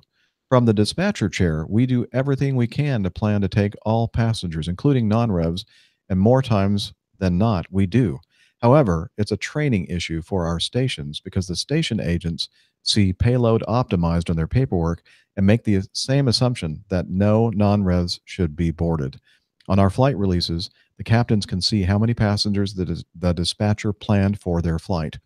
If any of our crew members hear that no non-revs are going to be boarded, always feel free to reach out to the dispatcher to get an explanation. Appreciate all you guys do. Keep up the great work. Blue skies and tailwinds, dispatcher Jared. Well, that's good information to know, Jared. So next time when Dana and I see the payload optimization note on our flight plan and other paperwork, I think I'm going to take his advice and call my dispatcher and say, okay, what does this mean? Does this mean that we can't take any non-revs? And if he says, oh, no, that does not mean that, then perhaps a quick discussion. I'm not sure how how that's going to work with a gate agent that is, kind of set in their ways and doesn't want to change their mind about it. But perhaps there's a possibility that we can convince them after having talked to our dispatcher that it is okay to board non-revenue passengers. Well, and Jared, amazingly enough, and I truly appreciate your writing in on this. And clearing the air on it. Believe it or not, when you wrote all this, I'm very well aware of those issues, and what I was really frustrated with was exactly what you're talking about. Was the level. Well, wasn't the level of. It's probably a bad way to say it, but there was a certain apathy in the flight deck in regards to the fact that it was payload optimized. There was going to be no effort on the part. Let me try that again and edit that out, please, there, Jeff. There's no effort on the part of the crew to try to talk to dispatch and see if there's any way it can get anybody else on the airplane, because we left with numerous empty seats. So I get it. And I would, yes, you're absolutely right. I would contact my dispatcher, and one of the things I will ask, if I have empty seats on the airplane, if we're not payload optimized or payload optimized, I'll try to be proactive on that, is always try to get all the non-revs that I can get on the aircraft, because there's no sense in leaving people behind that shouldn't be left. So that will always be one of my questions to the gate agents. But, there are a lot of situations that they're under such tremendous stress and pressure from the management and above, the supervisors and above, to go ahead and dispatch these aircraft on time, that they're not going to make the extra effort or time until the captain says, and I did this on my OE, as a matter of fact, and say, listen, I am not going to go anywhere until this is resolved, period. Put it on me. That's fine. That's what they want to hear, because they want to make sure delay is not on them, the gate agent. I went into it in a past episode about delay that left your pocketbook. You know what? We're in a customer service business, and let's provide the customer service, whether it's internal, external customers. And that's the way I view our operation, and in the way that I view people. And it's I think a really good way to view things, because, we all work together for the same common goal. So, payload optimization. I understand where the company's coming from, and I understand what the disconnect with the front line is. People see that, and the first thing they see is, oh, we can't put anything else on the airplane other than paying passengers fuel and bags. So, yeah, very good, very good. All right, thank you, Dispatcher Jared, for participating in our show, because really, it's you. Well, the co-hosts here, we all work hard to provide an what's the word I'm looking for? Entertaining, of course, but informative feedback. Show, and we couldn't do it without all of you participating and helping us do that. Not only asking the questions, but also a lot of the times helping us to answer the questions, and so we all learn something together. Absolutely, and Jared, certainly don't take that in the wrong way. I think that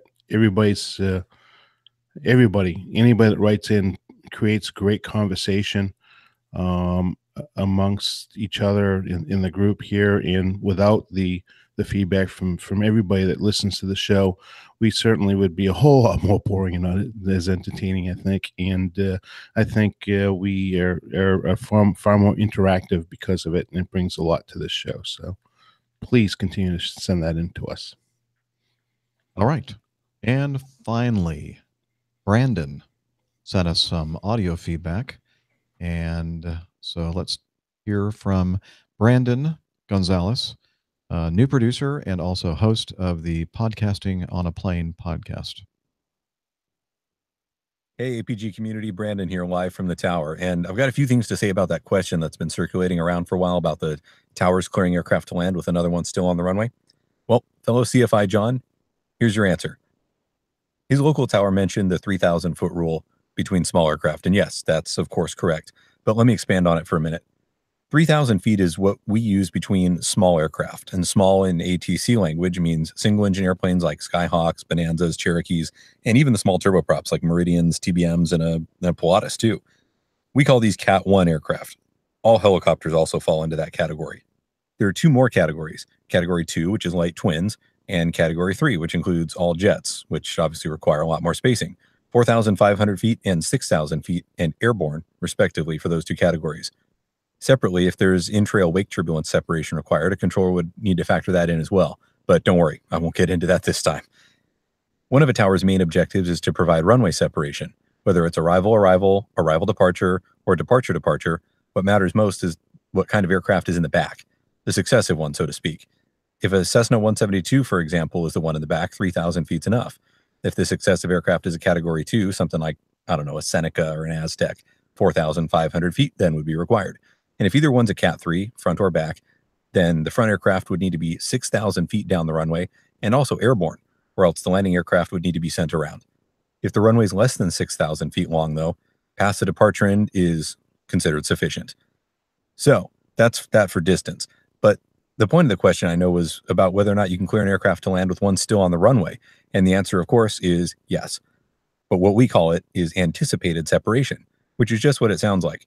Anticipated separation means that you can issue a clearance as long as the prescribed separation will exist when the arriving aircraft crosses the threshold. For example, if an aircraft checks in with me at the tower on, I don't know, a 10-mile final, let's say, if there's no reason to withhold the landing clearance, I'll clear them to land. If an aircraft will depart on that aircraft's landing runway after the landing clearance has been issued, but before the arriving aircraft lands, I have to inform them that traffic will depart prior to their arrival. If I decide to sequence another airplane in front of them, I don't also have to take away their landing clearance. I just have to inform them of their new sequence. Make sense? When things get complicated, though, sometimes is lineup and wait procedures. At large airports that have ground radar, which is called ASDX, you can clear an aircraft to land and then have another one lined up in position. At airports like mine, though, which do not have ASDX, you may line up an aircraft and wait with another one on final. However, you cannot issue the landing clearance to the landing aircraft until the one you put in position is not only cleared for takeoff, but also starts their takeoff roll. So putting it all into practice then, when the traffic pattern gets really busy at my single runway airport, my job is to sequence arriving aircraft and, of course, leave enough space to depart aircraft in between arrivals if needed. The other day, I worked a really busy session where I was able to sequence and clear 6 aircraft to land in order, anticipating, of course, that at the time each one crossed the threshold, that the previous aircraft would either be far enough down the runway or clear of it entirely. And if that isn't the case, well, then I'd have to send the next arrival around. But no matter how you look at it, that's 6 arriving aircraft, each with their preceding aircraft to follow in sight, and each with landing clearances. And every single one of them is going to have somebody ahead of them on the runway at some point, right? There isn't really an upper limit to how many airplanes you can do that with either, just the limitations of visual separation, and of course, your own ability as a controller to keep it all straight. Anyway, I hope that answers your question. And to Captain Jeff, Dr. Steph, Captain Nick, and Captain Dana, thanks for having me on the show. Good day. All right, Brandon, very, very nice. And of course, he is, again, the host of the Podcasting on a Plane, and that's podcastingonaplane.com.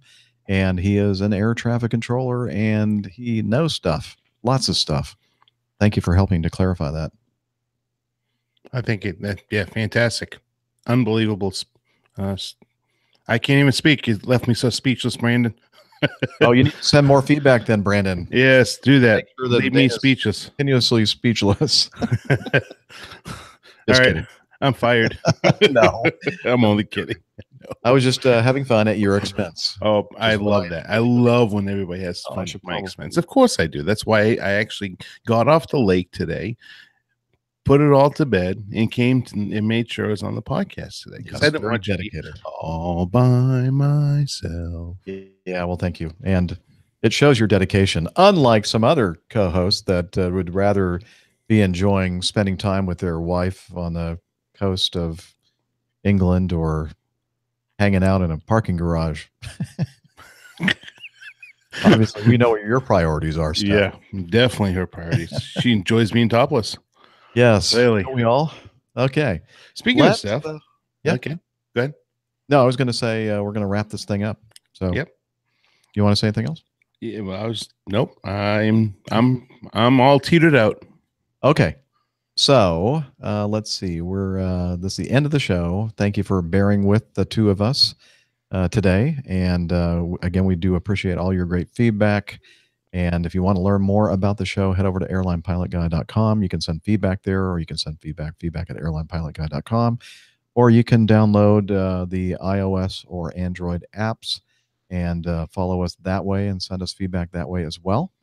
And let's see, we're also on social media, and Captain Dana is going to tell us about that. Yeah, today it's actually going to be me. I'm stepping in for the invulnerable Dr. Steph, and I probably won't do it nearly as nicely as she does, but I'm going to make an effort. So on Twitter, you can find us at apg.crew, and you can always reach us on Facebook at Airline Pilot Guy, and that's all one word on Facebook.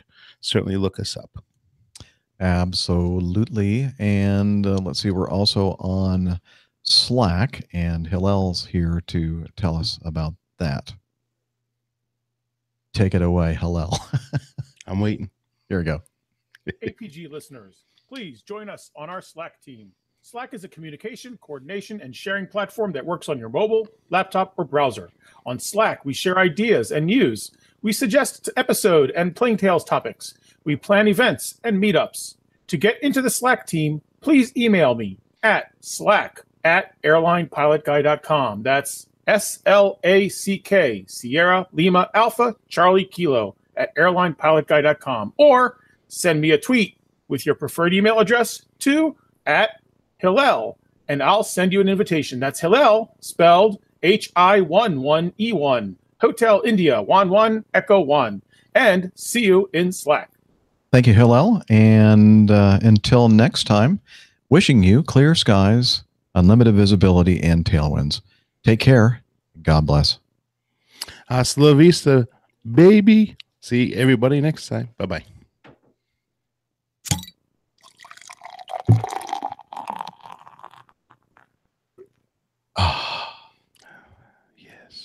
And here's another one.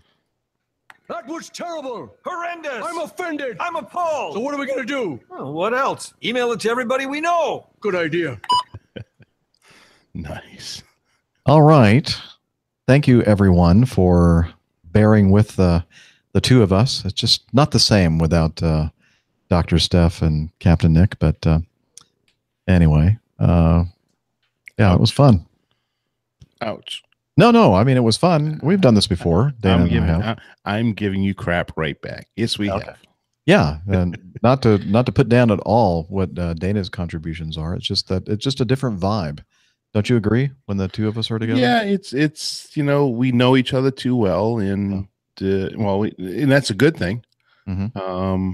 I wouldn't say it's a bad thing, but we know each other well and kind of can read each other and kind of know where we're going with things and flow with each other plenty. So and we have our unique perspective, because it's really, the only difference between you and I necessarily is the fact that I'm a civilian guy and you're a military guy. It's really the only difference between us. Whereas Dr. Steph, she has even though I have the civilian background, she has, more than the newer civilian background in the medical background, and she's always very entertaining as always. And Nick is what can you say about Nick? He's just an eloquent gentleman that's an international pilot that has a lot a lot of good experience to draw upon, and adds a lot to the show as well. So I mean, yeah, we're missing half of the cast, and it makes a big difference. Yeah. All right. And people get tired of listening to me anyways.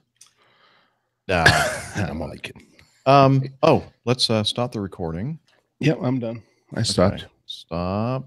Okay, my recording. I think you're gonna get me fined. And let's see. I got an early go tomorrow morning, and I'm gonna try to find something quick to eat, and then try to get some sleep. And yeah. All right. Well, great show. Yeah, I enjoyed it. Thanks, Dana, too. for helping me with this. No problem. I enjoyed it. Thank you, everybody in the chat room, for hanging out with us today. And look at that, though. We got through it all. That's amazing. Yeah, I didn't expect to. And we were thinking about making it a shorter show, but actually it worked out to be pretty good as far as the timing is concerned. Yes, worked out very well. All right. So I'm going to go ahead and turn the broadcast off. Thanks Bye, again, guys. everybody. Have a great week. See you next week, hopefully. Next time.